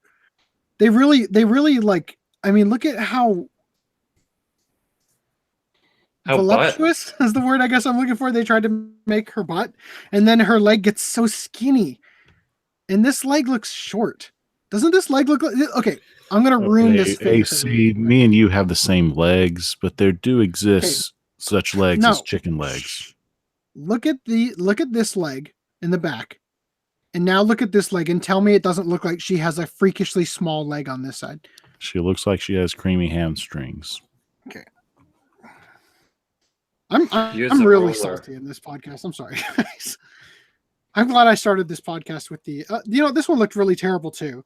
But I blamed this one on the. I think the figure in this one looks better than the drawing. I'll say that much. The figure looks older than the drawing, but I'm still amazed by the sand and ocean part. I like how the commercial has been blocked in my country. I'm assuming this one works anyway. All right, moving on. Naruto and Luffy figures are too cool for words. I don't know if I'd agree with that statement, but I will say that this picture of him, he kind of looks like Light Yagami. It looks like a model.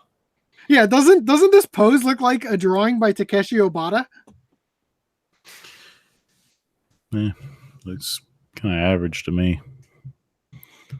Okay, I'm gonna move on. I have nothing else to say. Made in Abyss.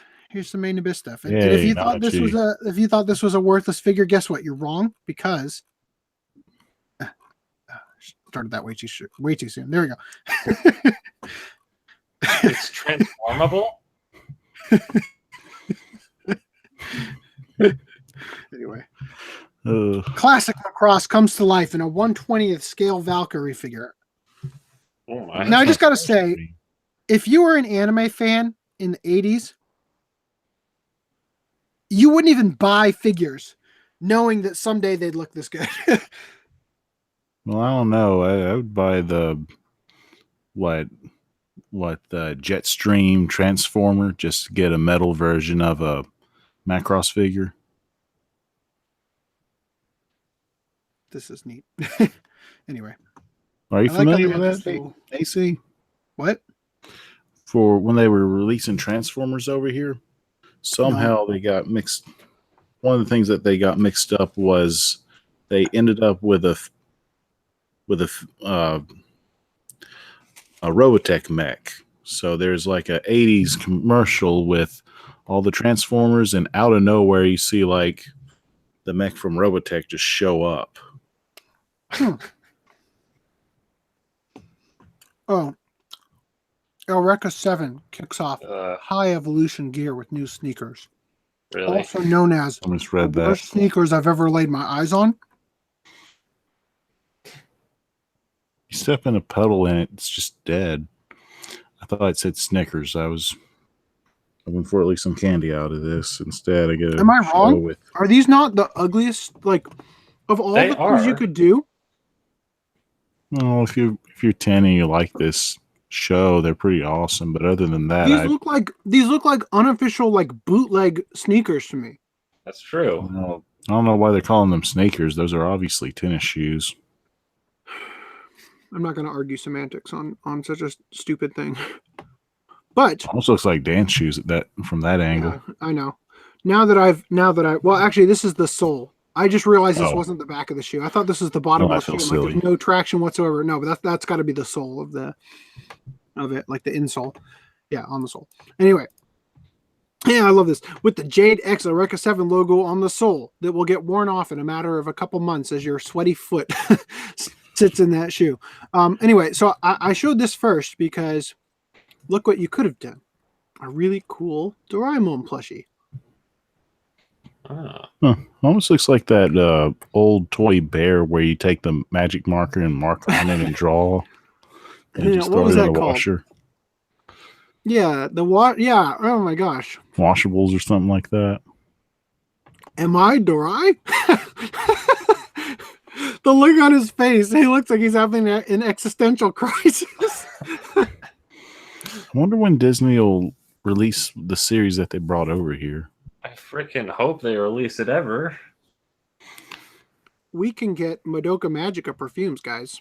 So this is what I'm learning about Yeah. Japan, is that for a price, your new startup perfume company can license characters from Madoka Magica or any other dang series and try to sell based on the.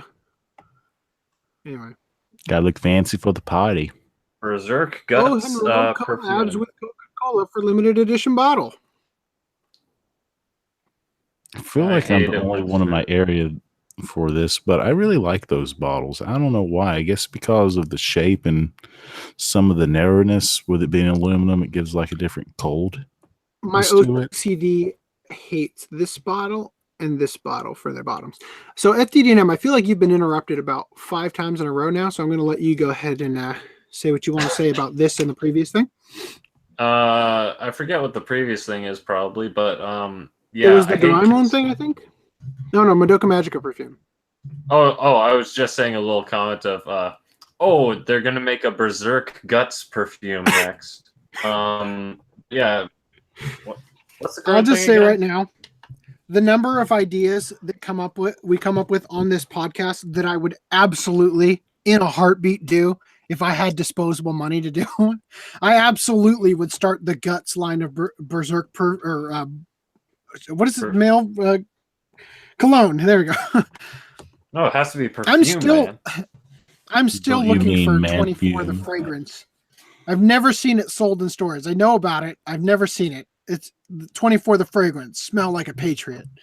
But yeah, for this, I hate consumable collectibles.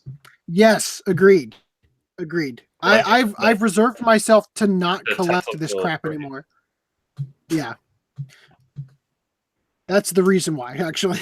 Anyway, so Agi, for you, J-World Tokyo welcomes Hakyu Hoshin Engi to the table. Ooh. Did I ever mention how I think that that thing in the beginning looks like a freaking Killua from Hunter x Hunter got like turned into a cow or something? That's a hippo. I was going to say, it looks like Moomin. It had a fusion dance with Killua, and then also turned into what are those things called on Dot Hack? Grunty? Yeah, grunties. Yeah, except that it's also apparently a has a steering wheel and it's like a bumper car. Hey, I would ride that. Kind of wish we had those around here. Tokyo Disney is selling Snow White tea sets. Where you read that? It's anime. That's finest. I wasn't planning to share this because who cares? But then when I saw how beautiful the pictures were, I thought, well, I better share it. Somebody used their art degree to full effect take these photos, and they are beautiful. So anyway, moving on. But what do you put in your tea set? Wake up the little gray cells with Detective Conan coffee. Once again, I say again, if you have a startup in Japan, you can put any anime character on it for a price. Okay, see, I just realized why things just didn't make sense. I was accidentally watching the YouTube feed. Pour one out for the latest Touken Ranbu sake collaboration. So once again, so this is where the difference is regarding consumables. Because with this particular one, you can have your cake and eat it too, which, by the way, is not a dumb phrase. I'm so irritated with everybody who doesn't understand what that phrase means. Does anybody out there not get that? AC, that's like calling the kettle pot black. No, that is also a phrase that makes perfect sense. I don't know why people have trouble with it. But anyway, with this one, you can consume the bottle, but keep this as the sort of keepsake. I think that's great. I think that this is the way to do a consumable. With the Coca-Cola thing, you're just going to keep that can until it eventually gets dented, and then you throw it out because you accidentally sat on it or something. You know what I mean? Like I think it's a can. The Coke one. No, this. I think it's this one. Yeah, I'm saying that you drink this, throw it out, but you keep the handkerchief thingy. Oh, the wrapping cloth. Yeah, like this is the thing that you keep. How much is it anyway? I don't know. Something amounts of yen. It said 3,024. That's not the yen symbol. That's rupee. PG rupees.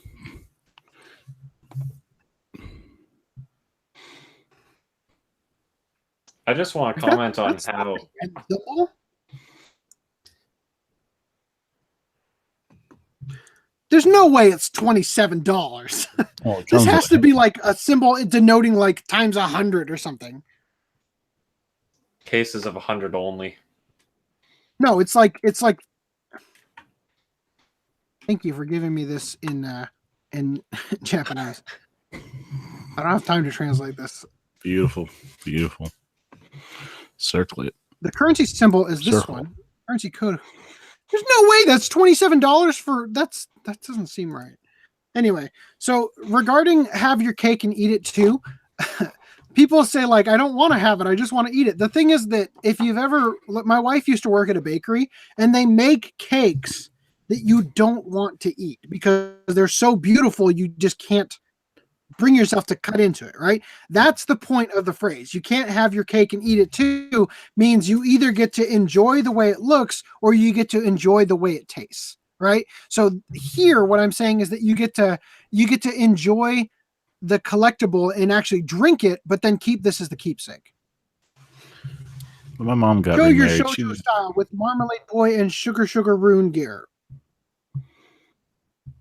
Once again, if you are an up-and-coming fashion designer in Japan, you too can get an obscure show from the 80s locked into a 80s. marketing strategy.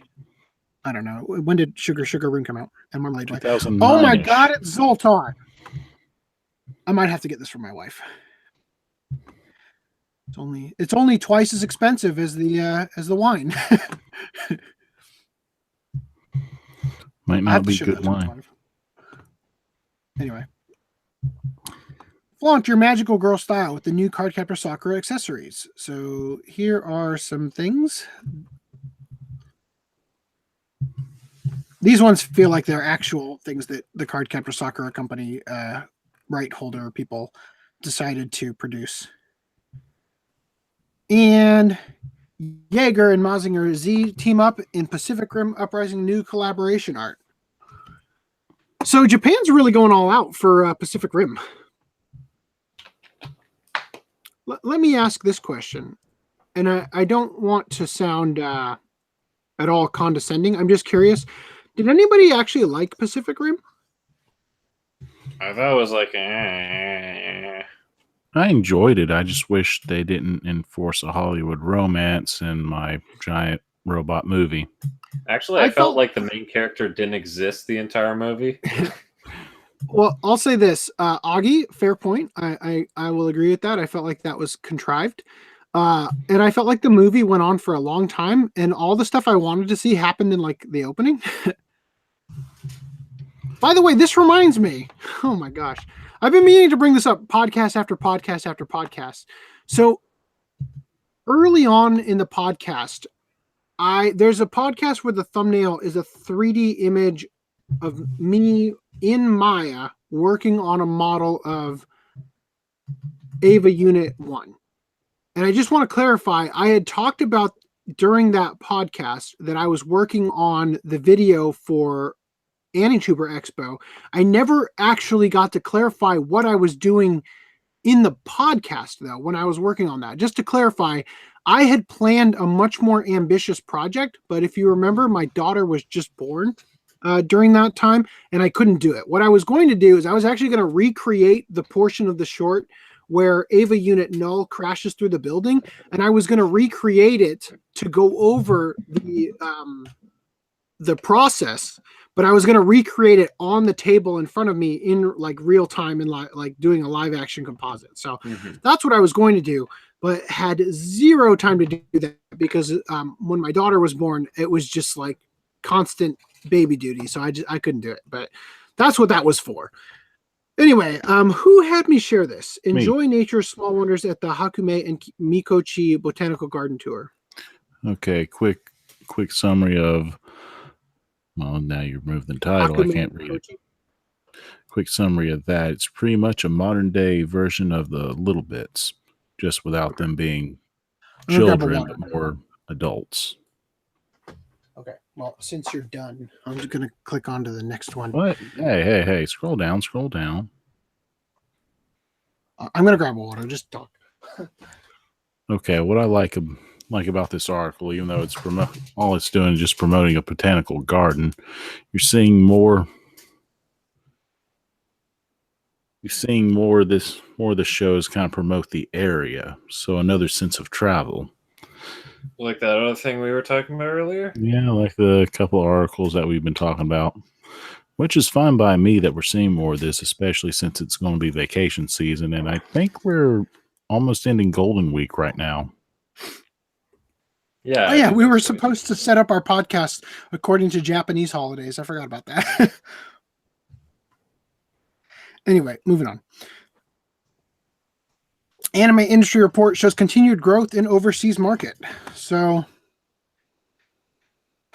let me just point out something here. Oh no! Stock market crash, bail out the banks, and Genion and ADV go out of business. Sentai comes back on the scene. Whoa, look at where we went. Right? Is that accurate? I guess. Kind of. I would think 2002 would be a lot bigger. Holy crap. China. Insert montage of Trump saying China.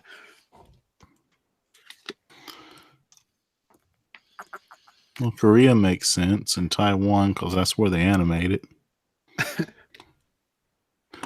Take that, France, Luxembourg. Where's Italy? I forget. I think my friend said something about France. France is buying more than Italy. Okay. What about your friend FDD? Do you know? I was gonna say that he told me something about like Legend of the Galactic Heroes. Some guy in China loved the show so much, and he was like really rich or something. And he licensed the exclusive rights and like put up one of the episodes to be viewed for free or something. I don't know. I think it's streaming rights. That sounds ridiculous, like we've been talking about before. But with the we're gonna have something quite ridiculous to talk about in a minute. Ooh. But first, Golden Kamui in Junjo Ito manga among Eisner Award nominees. To which I say, who gives a shit? Why'd you share it? That's why he shared it. To say yep, that. Just so I can say that. Yep. Hasbro acquires entire Power Rangers property from Saban. So here's the question. A, why did Saban feel like they needed to sell it? B, what does Hasbro think they can do with it? And do we care? Hasbro probably wants it to further monopolize the toy industry. And my bigger question is, what's going to happen to the series? Will it still be on Nickelodeon? I don't know. My son is watching the one that takes place in New Zealand right now. Oh, that's not a good one. It's better than Mystic Force. Are any of them good? Let's be real here. Yeah. A lot of them are pretty good. Lost in Space and Lost Galaxy had a really good ending. Other brands that Hasbro is acquiring from Saban as part of the deal include My Pet Monster, Popples, Julius Jr., Luna Petunia, and Treehouse Detectives. I think I lost a brain cell reading that. I'm going to go to the next one. Ghibli Park on track to open in Aichi in 2022. Okay. Pretty This small. looks delightful. Oh, yeah. Hey, I went to Legoland for my son's birthday. How That big place was is it? teeny tiny. Teeny tiny. Okay. Wait a minute. Hold on. Hold up. It's in a hangar. Well, of course, Miyazaki loves planes. That's why he have an Aerobat overtone on some of his movies. Reese says, call me when there's a Jizzly park. Once again, the things I would do if I had the disposable income. Well, we'd probably have to go to Taiwan for that one. Voices of Sailor Moon and Amuro Ray read the Japanese Constitution on Nico Nico. Now, let me just say, if I was Japanese, this would be the coolest thing ever. But I'll say right now, if I ever hear SpongeBob SquarePants read the U.S. Constitution, I will flip my shit. That's a very trick statement in that title, because the voice of Amuro Ray is the voice of Darien, also the voice of Yamcha. So I don't know why they chose to voice it, or chose to type it out that way. Yeah, no, I thought the same thing when I was reading it. But anyway, moving on. Amazon price increase. They're raising the price of Prime to $119. What was the original price? Is it just like $99? 90. Yeah, I have no idea. Yeah, right there. Because my price differs from yours. Yes, So, less people will have it now, and I can still have it. any comments in the chat that want to talk about this? We'll look at the chat after we go through the next two articles. Augie, I'll go let you take this one away. So at work, I normally don't read the New York Times, but I saw this headline: French Museum discovers more than half its collection is fake. And luckily this season we have Lupin the Third primarily in France. So, yeah, that's right. This is pretty big, and darn it, what's the Coincidence. word? Coincidence here. So I tweeted that to Discotheque and LupinTheThird.com. I think Discotheque just rolled their eyes, so fine. But recently, when LupinTheThird.com saw it, people started sharing it. So I'm glad to know that my humor is still out there. Well, I'm just glad to see a New York Times article that doesn't have Trump's name in the title. May I draw your attention to the articles down here? Anyway, moving on. So this one, California court further confirms Tsuburaya's international Ultraman rights. So I thought this was pretty crazy. I read this right before the podcast started to Augie. And we learned... I already forgot how to pronounce this guy's name. That's some crazy Sampote Sangdwenchai, a Thai businessman. So basically what happened is Tsuburaya Productions contested UMC's claim of possessing the international licensing rights for Ultraman, Ultra Q, Ultra 7, and I think some other stuff, right? Right. And basically, UMC, which stood for Ultraman UM Corporation, had Verdana Entertainment. They had sublicensed, UMC had sublicensed the rights to these things to Verdana Entertainment in 2014, and Verdana put up a YouTube, they put up the early Ultraman series on YouTube, and they had that like a DMCA takedown from Tsuburaya to take that down. And basically, as these legal things unfolded, we learned Tsuburaya, the owner of that company, what was the guy's name? Something Tsuburaya. What was that guy's name? This is almost sounding like the song Amadeus. Well, basically, the owner of Tsuburaya, the guy the company's named after, like the year he died, what was it that we learned? That here. Nobuhiro Tsuburaya. Okay. So Tsuburaya, the company, asserted that I'm not going to try to pronounce it. Sangdwenchai. Okay, there we go. First presented the document to the company in 1996, the year after Nobuhiro Tsuburaya passed away. So basically what this all boiled down to is that according to what is in this article, Sampote Sangdwenchai had forged the signature of Nobuhiro Tsuburaya to give him the rights to basically all of Ultraman. It says here that the international rights to Ultraman and all derivative works in, quote, all territories except Japan for indefinite period from the date of production of the first negative print. Right? So he basically, according to this article, had given himself permission to have everything by forging the signature, something that for some reason in Thailand, where he's from, was he was convicted of forgery, but the document was determined to be authentic in Japan for some reason, and that they actually they contested it they took a digital version of his passport was presented as evidence to try to see if he was even in Japan on March 4th, 1976, to which the judge noted that digital copies such as the one presented in evidence are easily altered or forged, and they could not prove that each separate image, meaning like all the pages that were scanned and put into the PDF or whatever, were from the same passport. But I just think it's so funny that, from the way it sounds at least, is that this Thai businessman, Sampote Swangden Chai, had literally swindled for like decades Superaya's rights to just have them and distribute things and sub-license and all. It was like the con of the century. I thought that was so funny. So that's like what? Freaking Harmony Gold? No, wait. That's not what they're called. Robotech. No, Harmony Gold is the rights to Robotech and Macross and all that. Oh no, yeah, that is what I was talking about. Still surprised they're still a business, but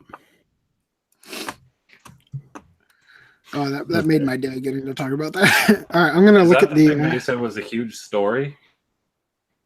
That's something fun we get to talk about. I'm gonna go through the chat real quick. Oh.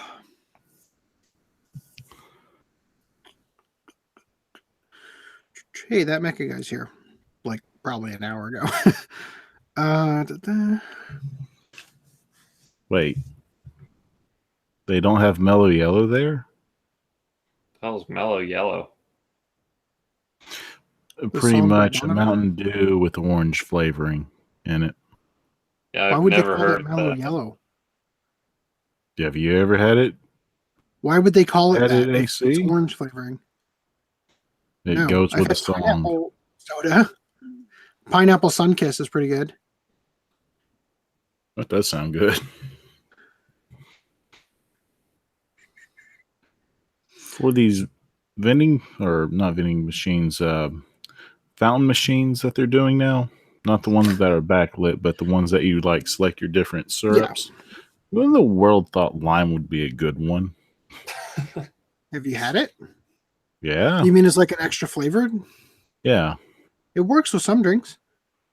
Not Dr. Pepper, not Coke. I'm just gonna go ahead and read this out of context from Old Man. Big butts are in style now. Real women are getting implants to make their butt bigger. Oh my god. Yeah, if they to can which make that their butt mecha fat guy wave. replies, "Not about that fake asset." I sympathize with Otaku So's latest comment. I wish Amazon Canada sold the original Love Live series. I wish they sold all NIS America and Aniplex crap, but that's .com exclusive. It was on. Were you talking about Amazon Canada? Is that what you said? Yeah. Okay, it's on Robert's Anime Corner Store for a decent price. Oh, sound every time Oh, someone. man. My boss used to wear shoes like that. They were cheap. Ilya is best girl in the Fate series. Thank you for noticing. Really?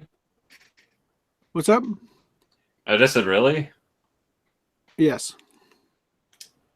No, Reese says something Hello Kitty dildo something. Yeah, anime Yeah. is weird. By the way, I didn't know there was Otaku- this. That's interesting. Otagaso was pointing out that symbol was the kanji for yen. I'm very shocked. I always would have thought they would have just used the symbol. That's like me writing out dollars instead of just using the symbol. There's an eBay store I used to buy from. He sells anime glasses, keychains, prize figures, promo items. He ships it from Japan. Reese says, I like the first one a lot, but haven't seen the second one yet. I don't know what he's talking about. When someone mentions Robert's Corner Store, I keep having like a Animal Crossing flashback with Red Store. Don't really know if you're going to buy the real thing or if it's a fake. I don't remember Red. I remember Tom Nook. The Fox? The Fox that sells the artwork, and it might be real or it might be fake. I only played the original GameCube one. Was he in that? He is in there. I don't remember. He's the guy with the tent. I spent about a year on that game, and then I just had this moment where, like, what have I done with my life? Are you sure it's a year, not a week? I never touched it again.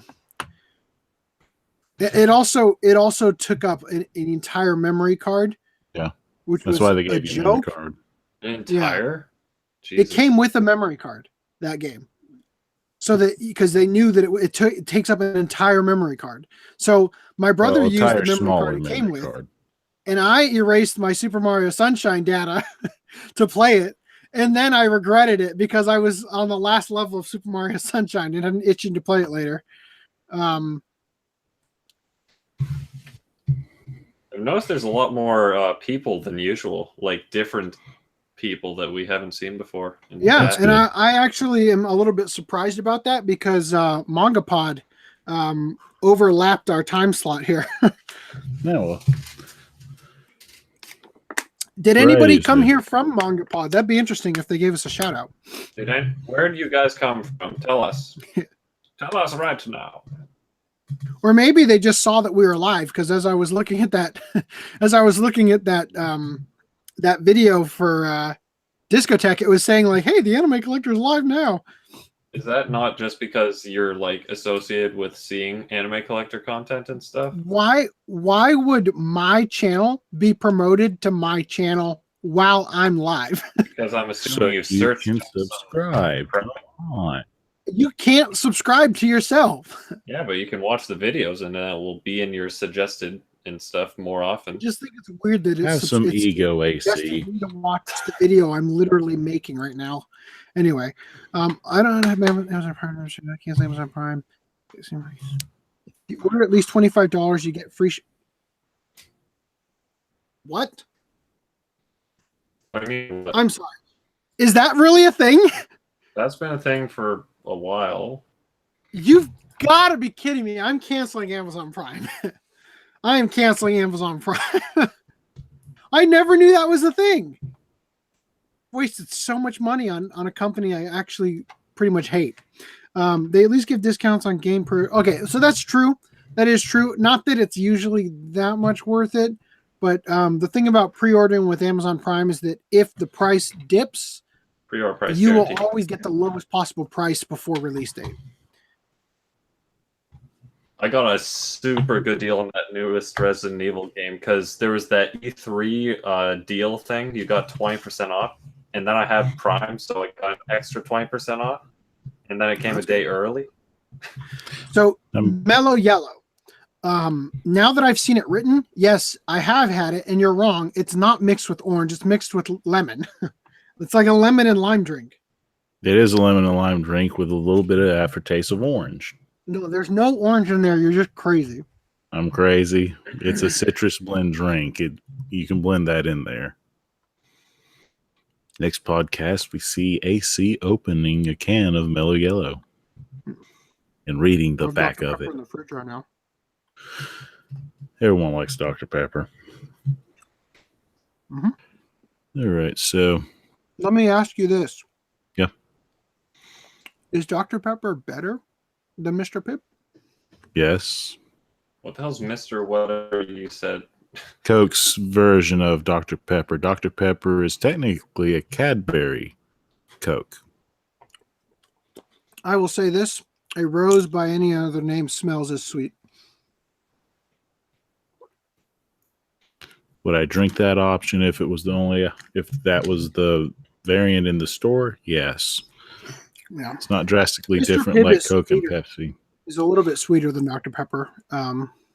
Has less of a Dr. Pepper has that, like, especially when you drink it out of a can, it has that that bite that brings a tear to your eye that you like suck back in so you don't look like a wuss. Can't handle your Dr. Mr. Pepper. Pibb doesn't do that.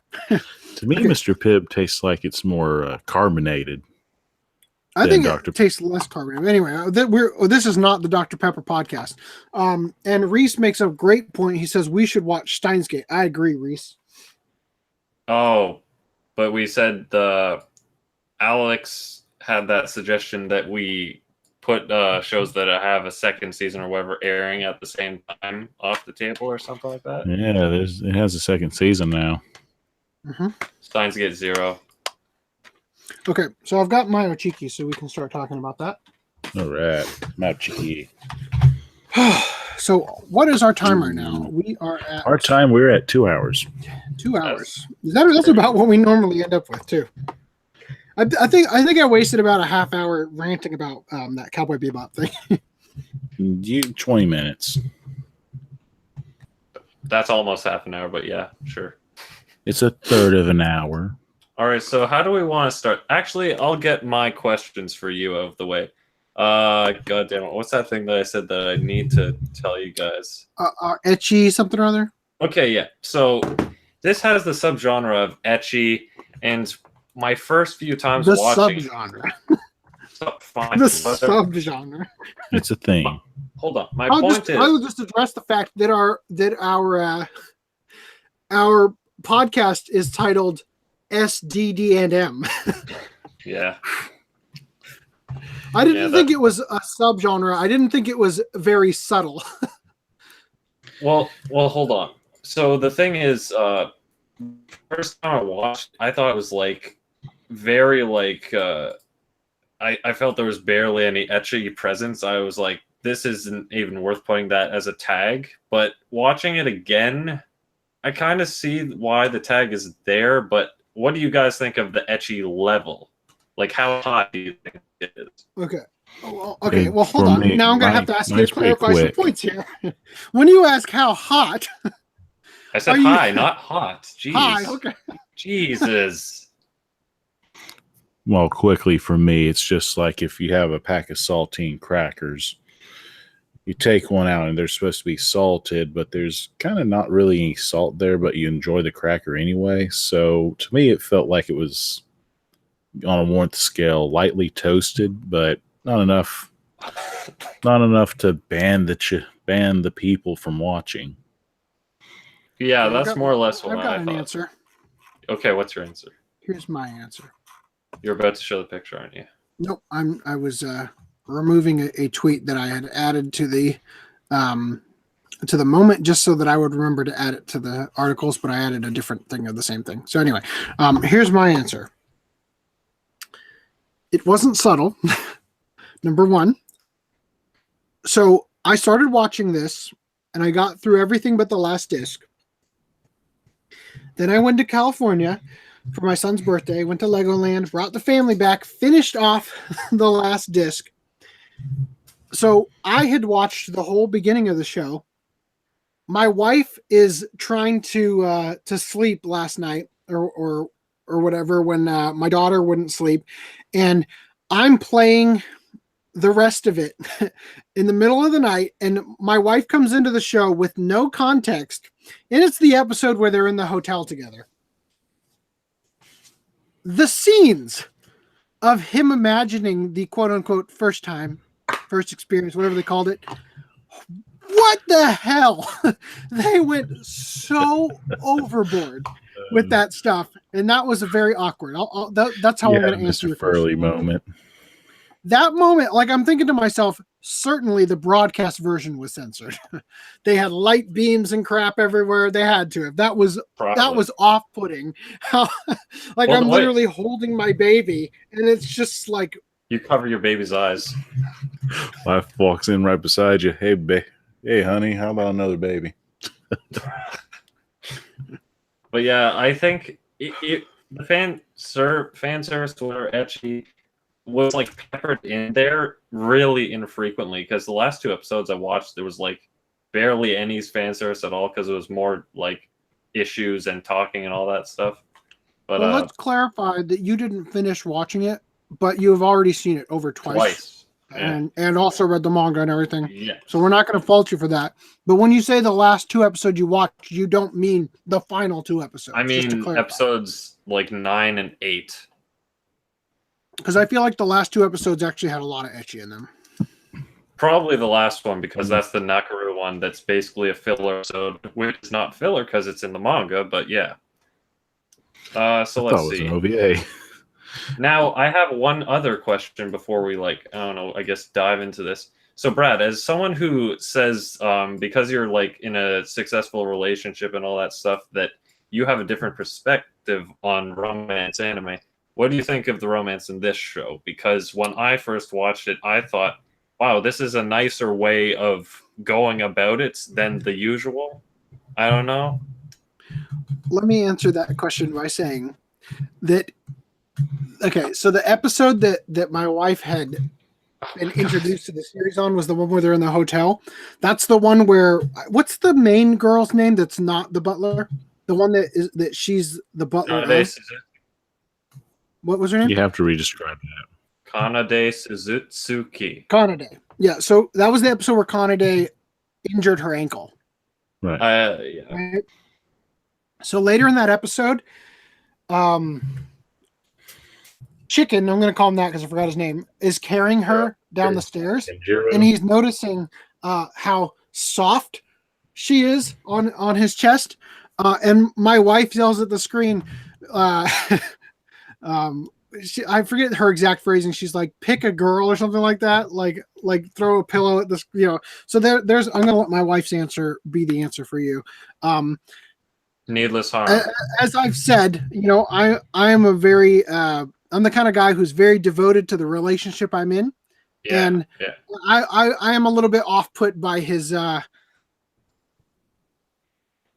mean, in his defense, I will say he wasn't in a relationship with any of them, but I just like, if it were me, you know, I personally would have picked one person to pursue, and it's a little bit.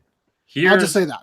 Here's where this is the thing about Chicky, is that its biggest problem is that it's what I call a needless harm.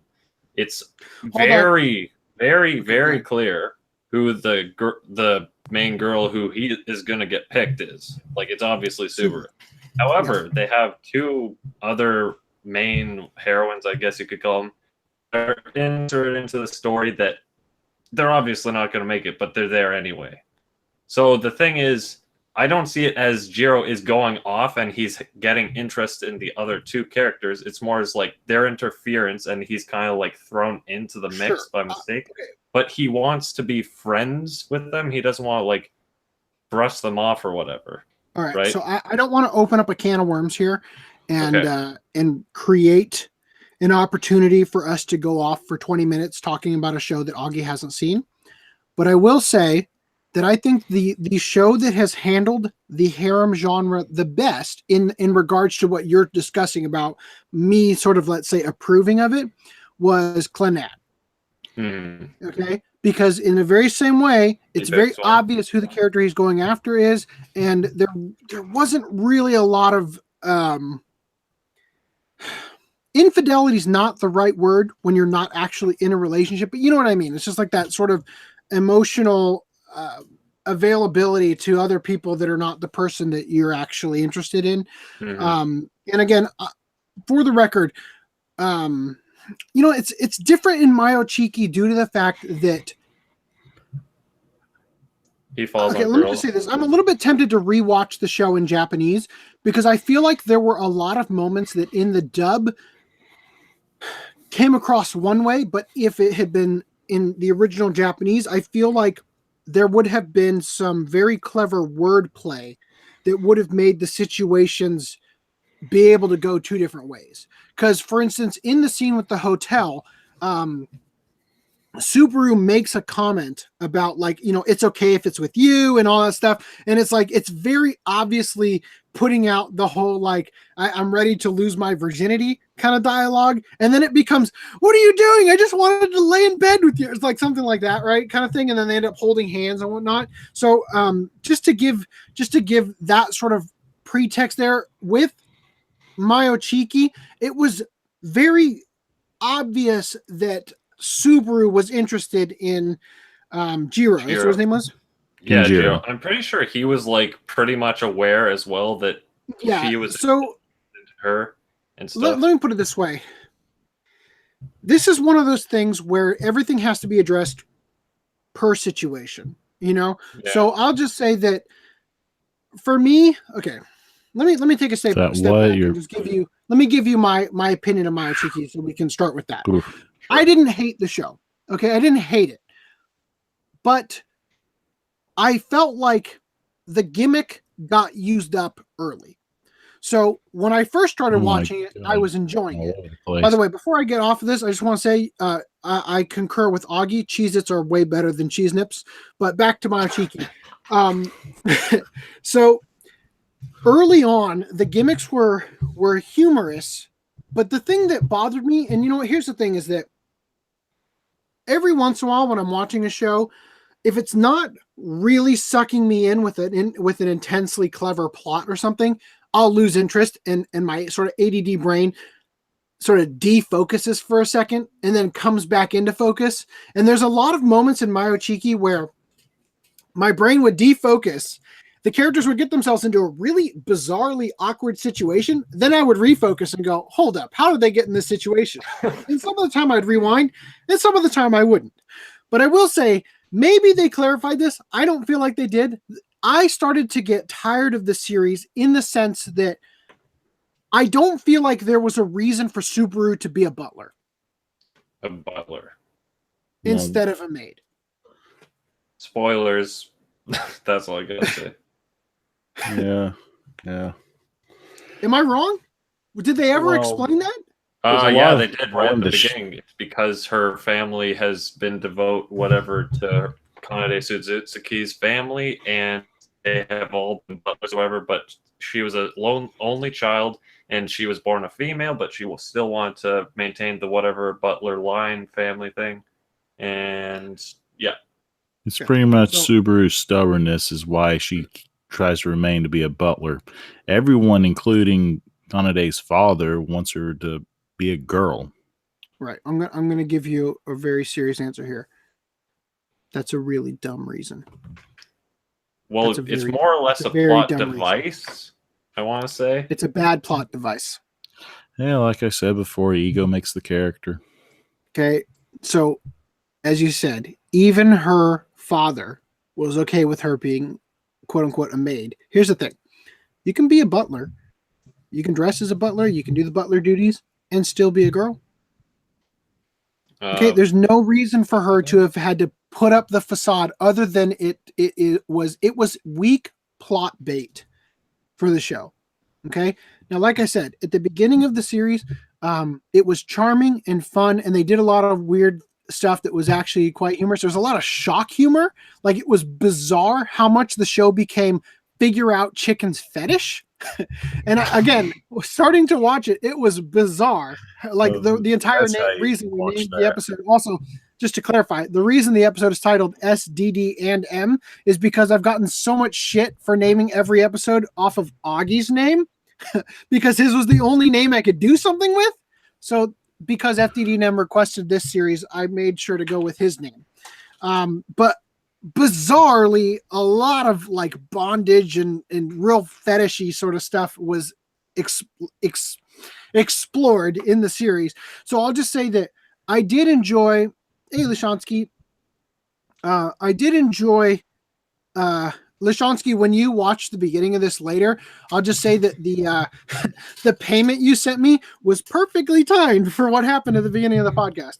Anyway, the beginning of the show was very much, like it jumps right into a absurd premise, lots of humor, but I felt like they milked it dry early. And then I just didn't care about a lot of the characters they started to introduce. Although I will say the girl who voices Masamune was her name, Isami, I think her name was. That is probably my new, of the sort of more recent voice actors to come on the scene. She's probably one of the best ones. She was the one who voiced Rika Otanashi in Junibyo. I thought that in Mayochiki, she sounded a bit like monotonous in some parts because she didn't really emphasize some of the words more than the others, so it just kind of sounded like a robot, but it was fine. I liked her. I like her voice. I think that it's interesting to see a show like Mayochiki that has voice actors like Monica Rial, who I'm guessing is in it. I don't even remember if she is, but they have to see shows where they have sort of like the let's call them the titans of the industry with people who literally started voice acting like 2 years ago. You know what I mean? And I find that very interesting and very fresh feeling, because I feel like I don't want to say that all of them are like this, because there has been sort of a major shift in Funimation sort of in more recent years. And I don't think I've watched anything other than, let's say, Dragon Ball Super that has been dubbed by Funimation recently that I can think of. But and that Dragon Ball Super doesn't count because they've got the old cast off. But I'm just saying that Funimation has a tendency, especially for a long time, to use, like, they had a handful of the same voice actors that were all the characters and everything. And it feels like Sentai is a breath of fresh air to sort of explore different groups of voice actors together, some old, some new, and I really have enjoyed that. So I'll just say that. I like Genevieve Simmons as Subaru. Yeah. Say what? Juliet Simmons? Genevieve Simmons as Subaru. Genevieve is Juliet Simmons' sister. Yes. Yes. Greg they Ayres is in played there. sisters in AKB 0048, actually. Ah. Which was like the only part of that show that I thought was actually worth watching. I did a comparison, and frickin' the English voice for Subaru sounds higher than the Japanese, so I think any of the purists out there that are like, oh, dubs, they all sound too low and stuff, they can shut up for that. Yeah, well, it's funny that you say that, because I actually thought that Subaru was really well casted, in that I don't want to say that she sounded like a guy, but they chose a voice for a female character that was sounded less convincing-ish enough. Yeah, it was enough that it was as convincing as the disguise. Let's say that, you know what I mean? So yeah, for Subaru, they chose a very giddy voice actor for the role. Going back to what AC's mentioned before the VA comment discussion. So, from what you got from Kanade is that all she wants to do is just figure out the guy's fetish. She just likes interesting things. Like, she wants something interesting in her life. She wants to pick on Kenjiro the whole time. She wants to cause mischief, see what mayhem she can get into. She's more the cat throughout this series. You can tell that she's pretty much a catalyst as to what's going to happen next. Mm-hmm. Yeah. For the most part, you do have some lovey-dovey scenes, but with other characters like Usami and obviously Subaru. So as soon as Usami hit the scene, like, I remember the 2 times we're watching it, I like dreaded her coming in, because I knew, this is when the unnecessary parts come in. I mean, the tsundere parts. Takusa, you're wrong. Margaret McDonald is not the voice of Chicken's sister. Margaret McDonald is the voice of Usami. No, Masamune sister is Caitlin French. Yeah. I didn't pay attention to this time. In fact, just to, I literally have it up right now, just so because I sound like I'm, hold on, I gotta go out of this full screen mode too. Carly Mazier, or whatever her name is, she was Mosier? she's Kanade Susutsuki's voice. She was so jarring, because I watched the sub first, because dub didn't exist back then. She was so jarring when you heard the dub the first time, Right. But now that I forgot her original voice, she sounds great. Well, I'll just say, first of all, I didn't watch the show in Japanese at all. I was thoroughly satisfied with the dub cast. Yeah, I thought they all did a great job. I don't recall there weren't any jarring name issues the way I had with Clannad, where I was just like losing my mind over how they pronounced some of the characters' names and how inconsistent it was. But I really liked the dub cast, and I'll just say that Greg Ayres and Chris Ayres are both in this show. Yeah. And I'll just say I don't hate either of them, but there are some characters that I feel like they are grossly miscast as. Like which one? And I think it ruins the series sometimes. Not to say that they aren't talented at what they do, but I just feel like every once in a while the voice just does not fit at all with the with the character, and it takes me out of the experience completely. And I'm interested to see that they're both in here, and I didn't even realize. Like, I had no trouble with it at all. Well, in the they're series. probably there for Hey, look, budget Greg Ayres is reasons. down here too. Greg Ayres is the best friend character in episode 1, which is casted as someone like they have a different voice in episode 2 than in episode whatever he appears in next. He's back to Greg Ayres, so I'm like, what? Yeah, yeah. The video game club. Yeah. Video game announcer in video game club. Yeah, you're right. So, and I'll just say that Juliet Simmons was actually in it as Mecha Maid. Juliet Simmons, for those of you who don't know, is the voice of Chio Sakura in Monthly Girls Nozaki-kun. Oh yeah. Yeah. She's also Jubiphonic on YouTube. She does a bunch of Utaite songs. Anyway. So let's see. So I think the main thing I liked was the relationship with Subaru and Jiro, because the thing is, the theme of the whole thing is trusting your friends. And I think they portrayed that pretty well, because they didn't dilly-dally with, oh, I misunderstood this for like way too long, because if anything like that happens, it's usually rectified relatively quickly. And when it does, they both like understand it. It's like, oh yeah, so that's why. And instead of backpedaling or trying to catch up to the status quo they were before, they're kind of like, okay, yeah, we're moving forward with this. This is, that's progress. I just want to clarify here. Otakuso is saying, well, I also make mistakes regarding the comment that Margaret McDonald was the voice of Chicken Sister. I literally only knew that because I looked it up before the podcast while I was watching the show and just enjoying that I recognized her voice as Rika from Chunibyo. So I literally found out Margaret McDonald's name last night. So I don't want to feel like, I'm shooting you down for being wrong. I just happened to know that you were mistaken on that. Right place at the right time. Go ahead. What'd you say? I just said right place at the right time. Oh yeah. It's just a convenience of the situation. So yeah, I mean, I feel like I've made my point. I just felt like it was a little bit tired. Yes, I've noticed that she's also the voice of Tamako and Tamako Market. She sounds a little different in that, but back to Mayochiki, I'll just say that, like I said, I feel like they exhausted the premise early. Not to say that it didn't still like get some laughs here or there, but I just felt like I could have been done with the show in 6 episodes. And I'm not one to say that a show is too long and to say that like, even I mean, I will literally say that, but I'm just saying that, I would rather a show be too long than too short. Let me put it that way. I'm just saying that I feel like the jokes, a lot of the jokes were sort of exhausted by around the, let's say 6 to 7 episode mark.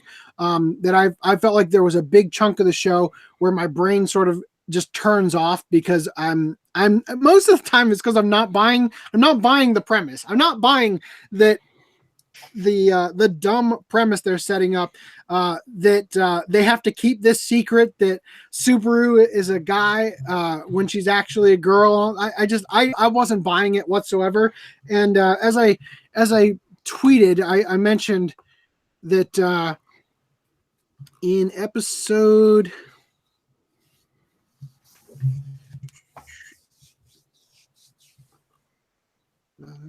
Did I not add that to the stupid thing? I'm so mad.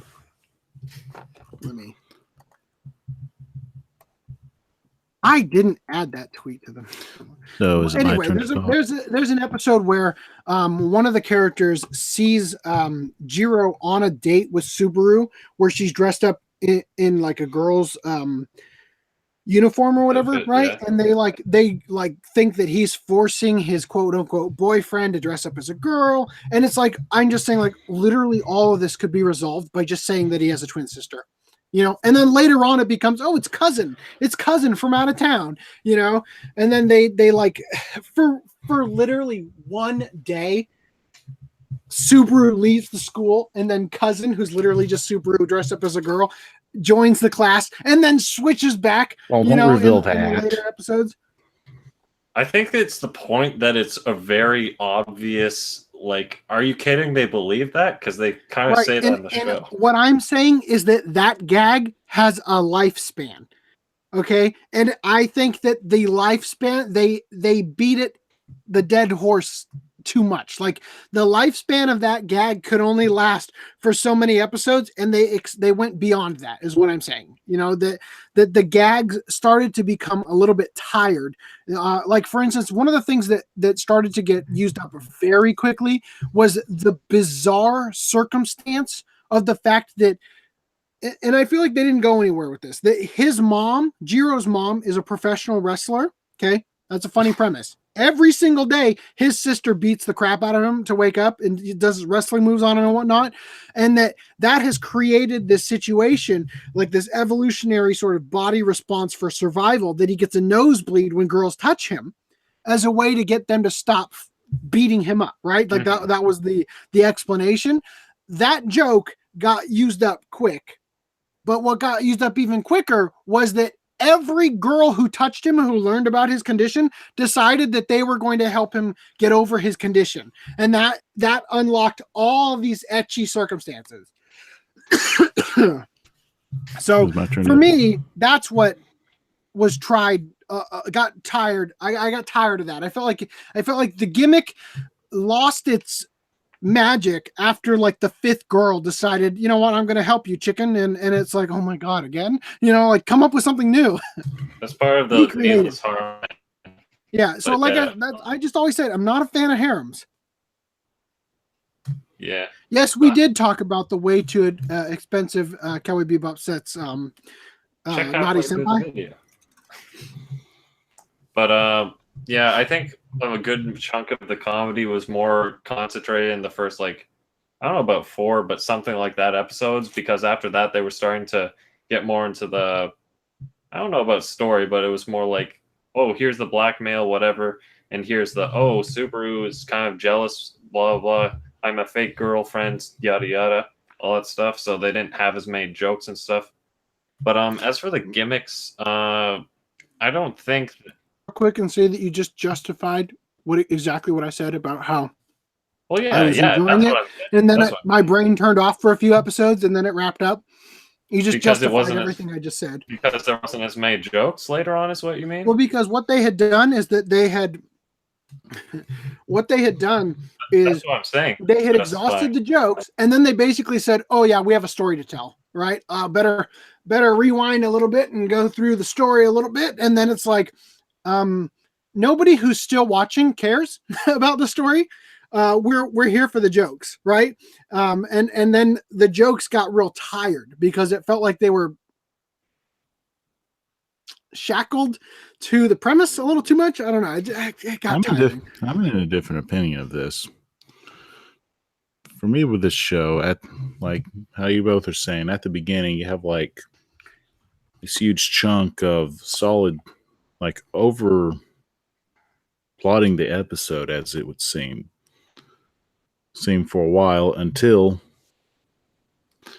they resolve the cult stuff.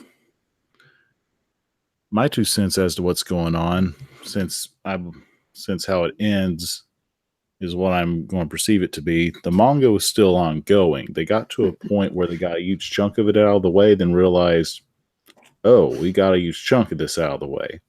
So then they try to fluff it up so they could either allow more chapters to be done or try to figure out what kind of budget they'll have to continue this show to keep going. I'm going to change the subject real quick and mention that Naughty Senpai said, I just want the vinyl mostly. I love collecting vinyl, but they said they can't sell it separate from the sets. We found he can go spend somewhere else because that sounds disgusting. Yeah.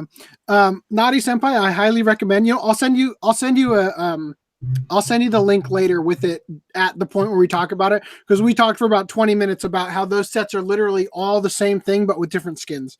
You'll enjoy it. Anyway, but yeah, back to what were you saying about Augie? Because I was frozen when you started. I know. To me, with all the huge chunks of story that happened, I believe what was going on is the people who made the anime were they did an impressive job, like putting so much content in the episodes. They probably ran out of manga to go through, or up to a point point where they thought that they could do a whole 12 episode series. Kind of fluffed it up a little. I don't think that. I mean, that's a good hypothesis, but FDDM's read the manga, and I think he's going to tell you that there's actually a lot more.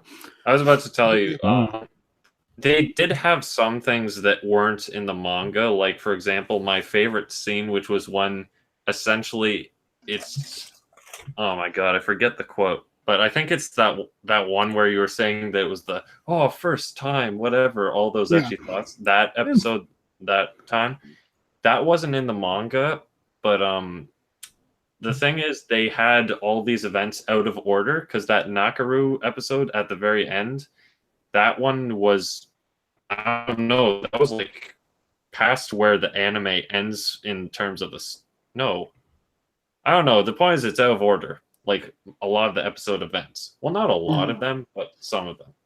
But the episode order isn't terribly, or the order is not terribly important. No. Although I will say one thing that was sort of a breath of fresh air towards the end was that Masamune Usami knew, like, she was the only one who could see through the facade that Subaru was actually a girl, and that was a breath of fresh air in that the show became a little bit more self-aware, you know.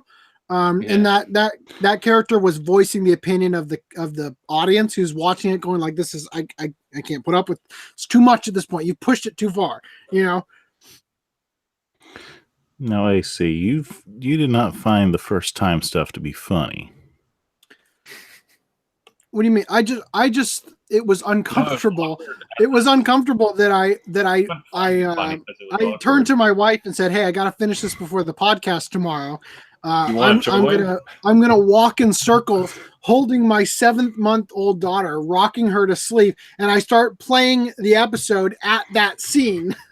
And then it's like, oh god, there's so much explaining that needs to happen right now for you to even understand how this premise happened, and it's not gonna make it any better. Well, she's 7 months old. She's not supposed to know stuff. She's underage. Yeah. I'm just saying that I saw a lot more nips than I was expecting. By the way, what's the nip count on this FDD? I think I haven't actually gotten to the nip scene, but it's one of those rare cases where I like to call it tardy nip.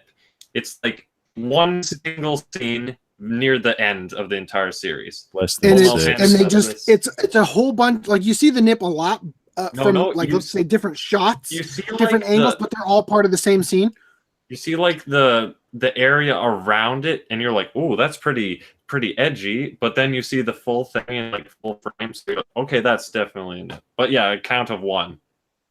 Yeah, so it's okay. Yeah, you would count it as one because it's one scene. It's a long. Let me just say, it felt like an eternity. It felt like an eternity watching it, but But yeah, that Lashonsky says my 1-month-old son has seen too much already. Good thing his eyes stay closed. Yeah. But anyway, but yeah, no, I get what you're saying.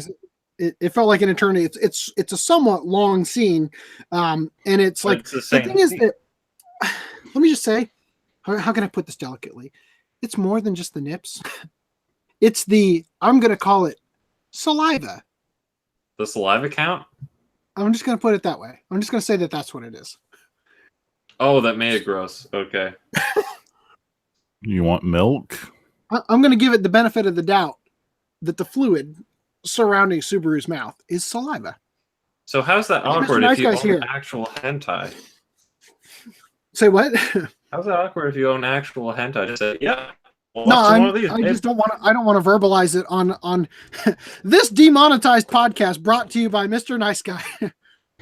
Thank you for our sponsors. While YouTube is no longer sponsoring us, we have. There's a lot of girls who have a drooling problem. Let's see. Right. So, Augie. Yeah. Were you going to go on to something else? Yeah, I'd like to talk more about the show. I haven't really said that much. That's what I mean. Right. I have the same opinion set as AC on this. I'm gonna leave and get yet a third. Go swallow something. We can't hear what's in your mouth. Too much saliva. Stop drooling. Okay, Augie. So All right. after you said he doesn't like first time jokes, okay, what was your trail of thought there, or what? I thought were the you scene getting was to? hilarious. I was laughing my butt off again. I think This is I my found third it time funny watching it. as well, but yeah, I'd have to get to that point again. For me, for this show, I found it not really sexualizing, but more charming, adorable, as you have the energetic characters go bumble about their ways. The show felt very lively as the pace didn't really feel like it was forever. It felt like an episode took about 15 minutes out of the 23 minutes, the 25 Yeah. minutes. Actually, I went through it fairly quickly. The first two, it felt. Let me clarify one thing real quick. So first of all, just to clarify the statement, you said I don't like quote unquote first time jokes. I didn't say I had any problem with it. I just said that they pushed it a little bit far to the point where it's uncomfortable. No. I was just requoting it. He understands. Sure. I know. That. I'm just clarifying my point. Let me just say that Mayochiki is that show where when you watch it alone, like pretty much nothing obscure, like nothing weird happens, and then as soon as somebody walks into the show, to the room you're watching it, that's where like this scene happens. Like where the characters are like sharing a banana between themselves, and there's all sorts of stuff like that I'm just saying, like the ecchi anime. I get it, but I'm just saying that particular scene, I wasn't expecting them to take it as far as they did. That's all I'm saying. All right, Augie, you're next. All right. So, got pace out of the way, got the characters out of the way. Well, for some part. Well, did you say your opinion on the other character? Or no, I did not. You said we got it out of the way, though. Well, I got the characters as a whole, but not individually. Okay. So Kenjiro, he's more of your main protagonist. The everyman that's quite so bland. Subaru's interesting because, like described, yes, with the seven holy, as described. Literally, why I bought it was for that. You saw that at a panel anyway. Hold on, with her trying to keep up a masculine facade. Sorry, keep talking. I'm just gonna put it up there. So, can anybody read that? 5 girls, 1 guy. I can't read the rest because don't worry about it. All right. So with Subaru, and she's pretty much a girl trying to dress up in flannel. A trap. Pretty much. What I like about her, aside from her confidence and badassery, girlish ways, I find it hilarious that all the females really like her, but if they would find out that she was a girl, she would probably be one of the popular ones in the school. Then you have next up you have Kanade, the rich girl. She, like I said before, she's more the catalyst of the show. She likes to tease and taunt our main character since he has his issues. But what I like about her is, even though she causes this mischief and tries to escalate small social situations, if you pay attention to her, she does have quite the heart, because she's not really doing it to be mean, but to try to see where a ship could go or see someone's flaw and try to improve it, sort of. And in some cases, she's actually doing a favor, like how in the beginning she was, even though she kidnapped Jiro. Oh yeah. It was all to protect her butler. Mm-hmm. Kanade's dad, I forgot how to pronounce his name. He's Nagare. For him, I got a brief feel of Seta from Love Hina, and I don't know, the typical dad that gets beat up by the daughter. Moving on to outer characters, we have Usami, the bunny. I like how they took this. What? Usagi is bunny. Usagi. Oh wait, no, Usami. doesn't mean bunny. I know that, but that's her teasing nickname, even in the maid cafe. Yeah. With Usami, I like how they played out the tsundere role, because it isn't just her being I don't like that, even though it kind of teases that at first. When you first meet her, she reveals more of herself. She seems more relatable because she's alone and isolated, and how they written her in that felt much more like I said, relatable, but more realistic for the certain role. Mm-hmm. Then we have Kenjiro's sister Kureha, I think. Yeah, she needs a little bit more time, but pretty much her role is to always, she'll go off in an adventure, so she's out there, then boomerangs back to carry more of the cast with her. I kind of liked that, how she'd just go off and wrestle bears and all that crap, and then it would just be so casual. Then you have the shark. With her, they were able to pull off more not cameos, but references. Like when they cosplayed as the other characters, which more likely it's the Japanese voice actors' other roles. I had to take a guess at it. And then the one character I like for one half, but dislike for the other. Nanakura. I forgot how to pronounce her name. Nakaru. I like that she's a slash fiction writer. I like that aspect. I don't mind the Fujoshi aspect. Totally cool with that. That's her interest. That's her business. Yep. The one part I don't like is the glasses obsession. I swear I was about to I forgot. That's the one aspect I forgot about the character. For a moment there, I thought they were going to show a fantasy of her getting spanked by glasses. Glasses. I think I can agree that like some of it does feel forced. That it's like, oh, glasses. But the latest episode that I watched of it, she was like handing out glasses when she was at the like maid an cafe. Easter rabbit. That's the maid episode. I know. I just thought that was kind of funny, that moment in particular. But yeah, it definitely did feel kind of forced at some points. I just want to address. We've seen this before with Lucky Star, but go on, AC. I was just saying, I just want to address that one of my absolute favorite moments in the whole series is in the final episode where the who's the girl with the Nakaru? The girl with the glasses. What's her name? Nakaru. Yeah, that Nakaru is spying on Subaru with the high-powered camera lens, and they show that she gets bumped and her glasses, which cost like 400 yen, start flying off. They're gonna like fall off the edge of the building, and she's like, "No, my glasses!" And then while she's doing that, she drops her camera with this like several $1,000 lens that crashes on the ground. That was probably my favorite gag. That's just one aspect. If they were to continue this, I wouldn't say do another season, but maybe 3 OVAs. They need another season only because after reading the manga, that covers roughly half of the manga. So one other season is all they need to complete it. Okay. I doubt this. When I've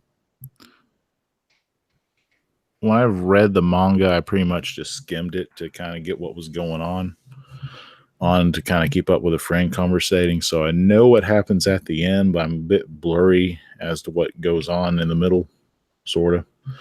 What was I going to say? Oh yeah, I kind of wish for like damn it. Reese. What?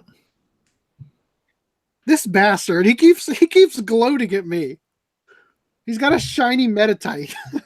You still play Pokemon Go, really? To which previously he's like, "Hey, check this out, shiny magic card." Damn it, Reese. Also, why are there no like? When I caught the shiny Dragonite, there were like sparkles all over the screen when it went into the. Like, I thought that's how you knew. Go in the podcast. I'm just saying. I could be out there catching a shiny man. I don't care. At this time of night, at this time of day, in this region, this area. The Kanto region we are in. Do you expect me to believe there's an Aurora Borealis in there? Might be around where I am, but not. We're having a great discussion in the comments right now. Yeah.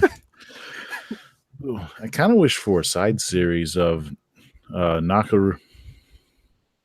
Go ahead. Nakaru? Catgirl. Okay.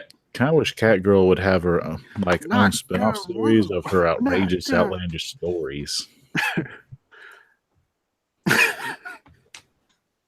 Oh, God. So, I thought Euphoria was a visual novel. Anyway. Probably both. So what point are we at Sdd&M? Because I know this is your request, so I'm kind of letting you guide this a little bit.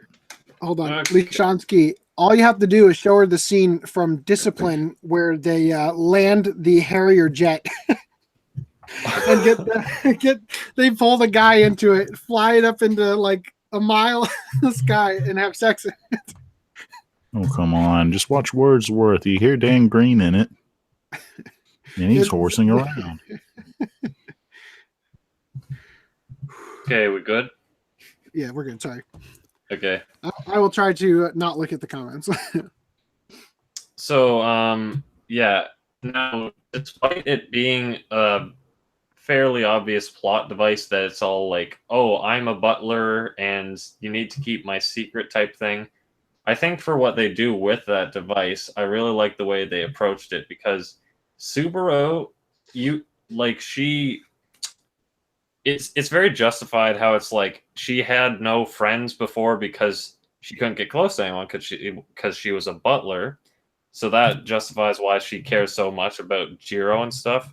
And the way that they went about all that crap, whatever, it's nice.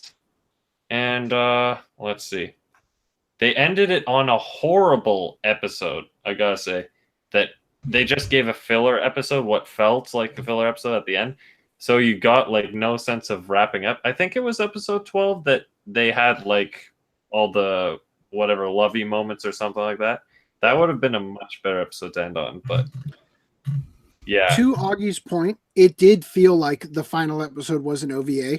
And when I went on Anime Planet to mark it as watched, I was surprised to see that it was actually not considered an OVA. Exactly. Yeah. I went by instinct. I know. So that's why it's so shocking. The anime does do a good job. It makes me want to go and buy the manga, but they have omnibuses now, so you're saving money. Unlike me. There we go. I got all 7 volumes individually. Now, as for if they were to do a hardback, would it be hardback then penny bound? What does that even mean? You have a hardback book, and just like your book covers for your textbook back in high school, it'll be penny material. Penny material, so just. I mean, we've seen panty bathing suits on this podcast. We have. I know this is probably something we never don't really discuss that much, but just for reference, so I can have a deeper opinion for when I write my review. What do you guys think of the animation quality? I really enjoyed it. It is what you expect from 2012 for a standard animation. The bright colors and character designs match the cheeriness and, well, how they should look at that age. So the expression was on point, is what you're saying. I didn't have any complaints with it. I didn't think it was spectacular, but I will say that the outfit designs were actually more complex than you probably think when you're watching it, in terms of the amount of drawing and stuff that needed to be done per frame. The frills and stuff that certain characters wore in like the Maid Cafe episode and everything. I felt like they pushed it a little bit further than most shows would actually be comfortable doing budget wise. So it was somewhat nice. Now, I'm not entirely sure. It's possible that it only looked that good because it was the DVD/Blu-ray release, right? You know, I mean, it's possible that It was the worse. broadcast on the version air. might have looked really crummy. I don't know, but I'm just saying from what I saw, it wasn't that bad. Yeah, because as a slice of life series, or slice of life rom-com, those typically have pretty minimal animation, which it did feel like in terms of motion, they had fewer frames than they could have done, but it was all like, it did the job. But I thought that there was a lot more action in this series because he gets beaten up by his sister and all that crap. So they had some peaks, is what I thought.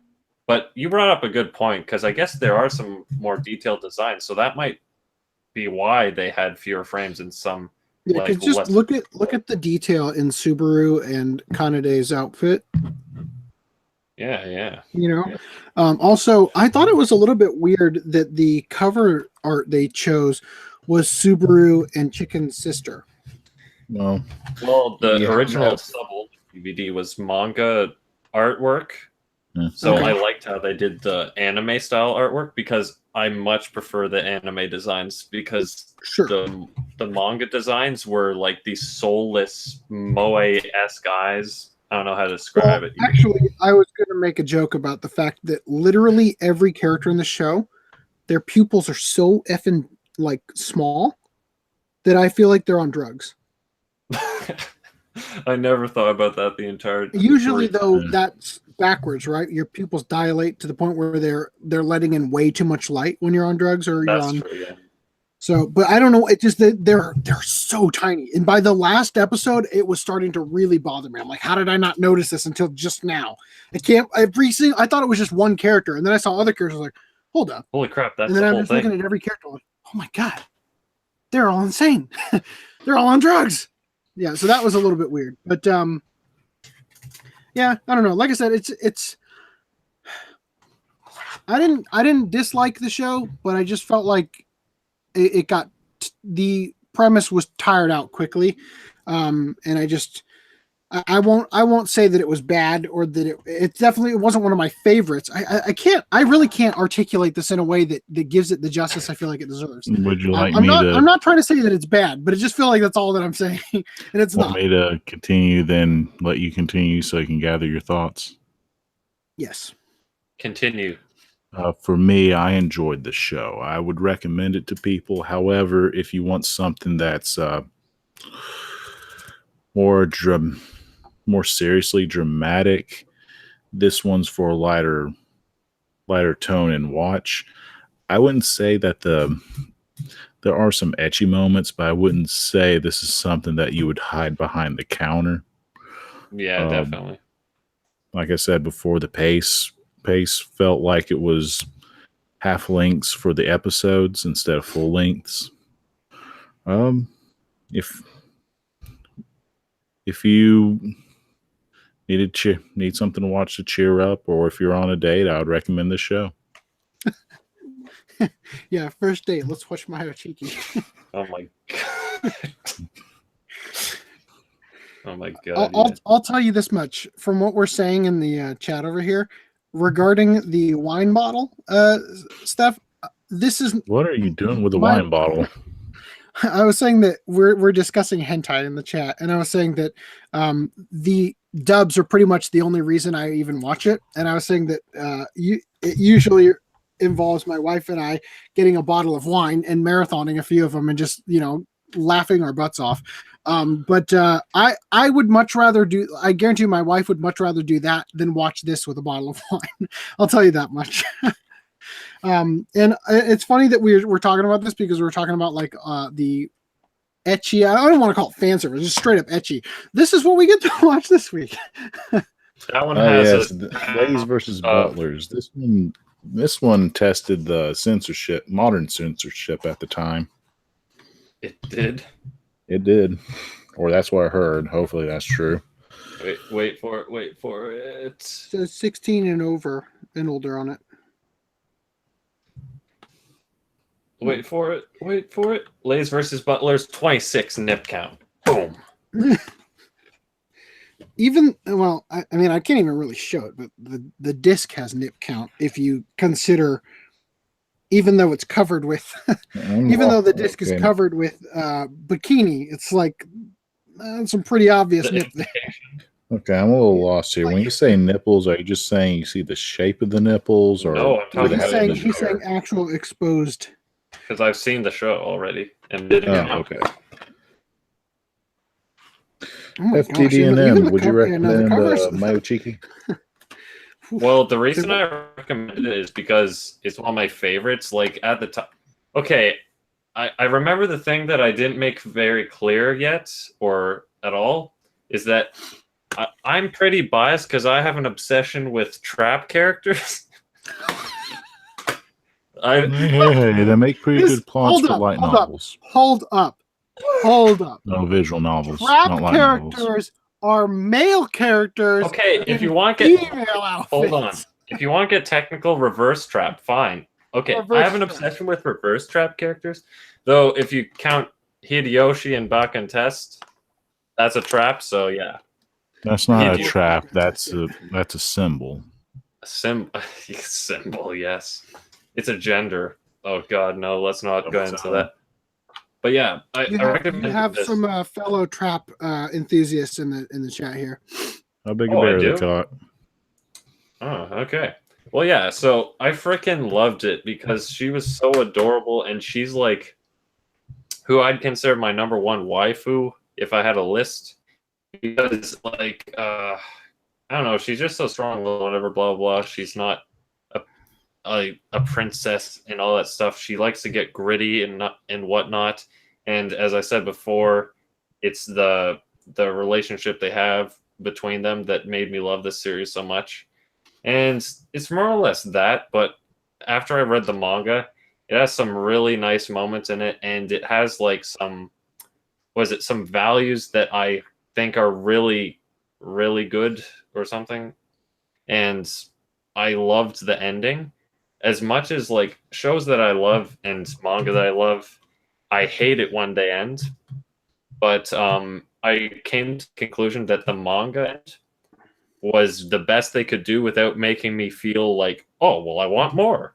Oh, if they go further than that, I still want more, essentially. So I'm happy with where they ended it, which Augie kind of knows, you said. I don't want to spoil it for anyone that wants to watch the show, but so there's a serious question here. Are traps gay? That's the question. $1 million question. Yeah, that everyone asks. Well, it's very simple. Don't fall for the trap, and you won't be in trouble. Actually, I guess the other thing I should mention about the art, apart from liking the anime designs more than the manga, I love how cute freaking Subaru looks and his sister Korea and all that stuff. Korea. Yeah, North Korea is his sister. But Kim Jong-un kun. Well, they're just happy because they can get McDonald's now. Yeah. So that's essentially it. I loved that show, despite all the flaws it has and the blatant device edge. Oh man, I just totally I read something in the chat that I totally forgot about that character from Steins Gate. Yeah, spoilers. Don't read it, Augie. Don't read it. Don't read it, Augie. What? Read what? He's reading the spoiler. So no, he was frozen. Do like all the characters die at some point or something? No. What? For what? That's I guess like Steins the one Gate, spoiler. The one spoiler that's pretty inconsequential. I was gonna say that's like What? take on Ruka. Yeah. Actually, you know what? Ruka's probably the best trap to like, considering spoiler. As I'm sure. So if we do approach this, the topic of are traps gay or quote do liking traps make you gay? I think that I think that's a rhetorical question. From a technical standpoint, you have to say yes, but I think that the overarching thing here is the difference is that let's say that somebody is into traps. If you say that you're gay and your actual thing is that you're into traps, then it's not technically the same thing. You know what I mean? It's basically what it is that there's not a word to describe the actual, because it's like a fetishized thing. So it's like there's not actually an appropriate word for it. So then it just becomes, how do we shame people for liking traps and whatever. I think that people are way too hung up on it personally. But I honestly don't care. Do what you like and make and whatever makes you feel happy. Me. Do whatever you want. I just like reverse traps because I think it's because wearing the masculine clothing and stuff brings out the femininity in them, or the cuteness in them, or something like that makes them more. When I say the cuteness, that makes me sound like I'm a weeb with a body pillow or something. Okay, I'm not giving you a hard time for liking reverse traps. Let me just be clear about that. I don't think you are. I don't think you are. Yeah, I just want to say the thing about women is that women can wear guys' clothes and still be feminine. Guys can't wear girls' clothes and still be masculine. All right. Let's put it that way, and we'll end the discussion there. Yeah, but I think it brings out the inner something or other in them, like a spark. Like Naruto in Persona 4 is really good. And then when Old Man says the trap question was asked on Philip DeFranco's channel and it got shadow banned. It vanished. So if this podcast disappears, we've learned why. That's why. Well, yeah, I'm glad the Philip guy is gone. So I think the other thing that I like about reverse traps, is that whenever. The thing I like most about it is a surprise, which in Miyochiki's case is not a good example because it's fairly obvious. But in any other show, if there's like a midway trapping, you'll be like, "Oh, I didn't know they were trapped. They're interesting." I look forward to the Anime Snob episode where he cuts that clip of you saying the thing I like about traps. I'd love to be part of his legacy. My 2 cents on this situation, I don't really care for traps. I wouldn't be one that would go forward in any way. Like, a reason why other people would like it, it's not really the bound of gender that they're interested in. It's the adventure of romance in the relationship that they want. I think the more appropriate question is, are futas gay? I'm pretty sure that is, but... Well, it's their choice to this is all rhetorical. This is all rhetorical. They have 2 sets of balls. If that's the I case. just love how derailed this whole podcast got. That's why that's the unaskable question. It's because, in this case, AC, it's because you didn't like Miyochiki. It's not. I never said I didn't like it. I just felt like they used up their jokes early, and there's a big chunk in the middle where I honestly don't even remember anything that happened. That's because Usami came in. Okay. So yeah. Ending thoughts is I loved it. Augie, you liked it. I liked it. Well, let me give you a concrete example real quick about the final episode. Example? An example from the final episode where Nakaru is embarrassed because she needs to ask somebody to massage her tits. Okay? Now, that is such a bullshit premise for that episode. Like, that's why I hated they jumped the shark. You know, they went too far with the premise there, and then it just becomes like I can't take it seriously, you know? But AC, this was her first time.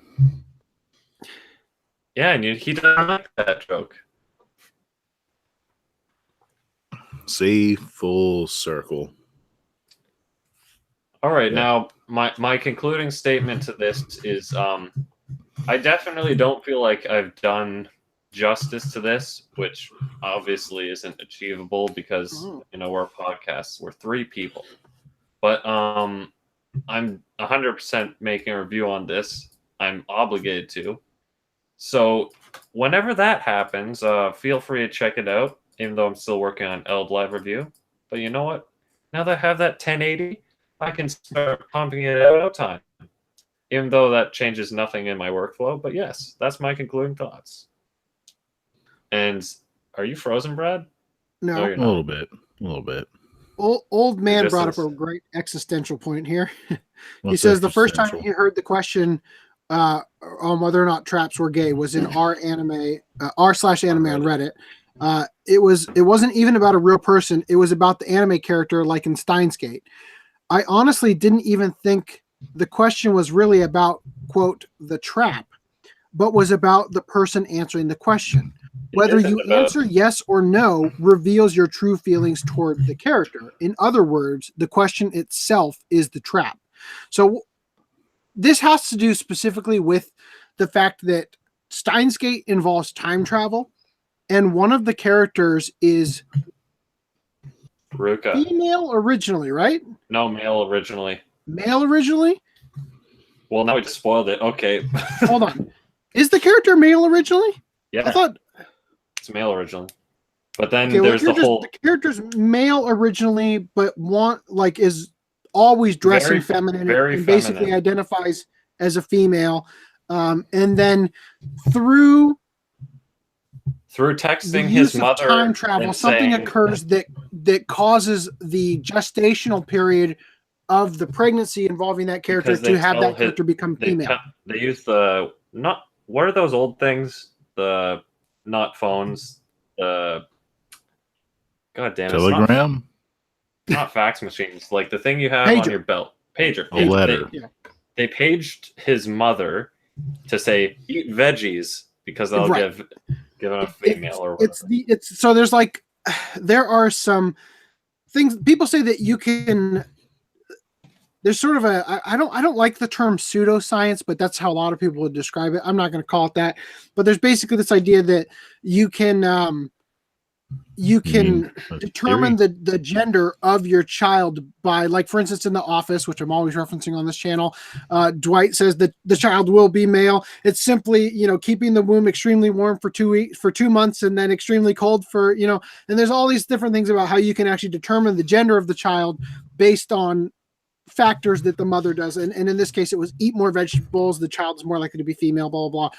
Anyway, so what they're saying here is, if you love the character, if you really like the character, it shouldn't matter whether the character is male or female, right? So the question, as Old Man said, is a trap, because it is a question of are your feelings towards the character defined by the gender? And it is a minefield question, because it's one of those things where obviously this is a fictional character, and it's just. It's a bad question. AC. You obviously want to Get talk attached about to the character in the same way. If the character had always, this is a scenario where time travel is involved.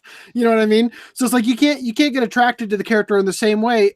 Just like hormone wise, it'll just be a whole different scenario for you if the character is male or female. You know what I mean? Like from the moment you meet them, kind of thing. So I think you're absolutely right. The question itself is the trap.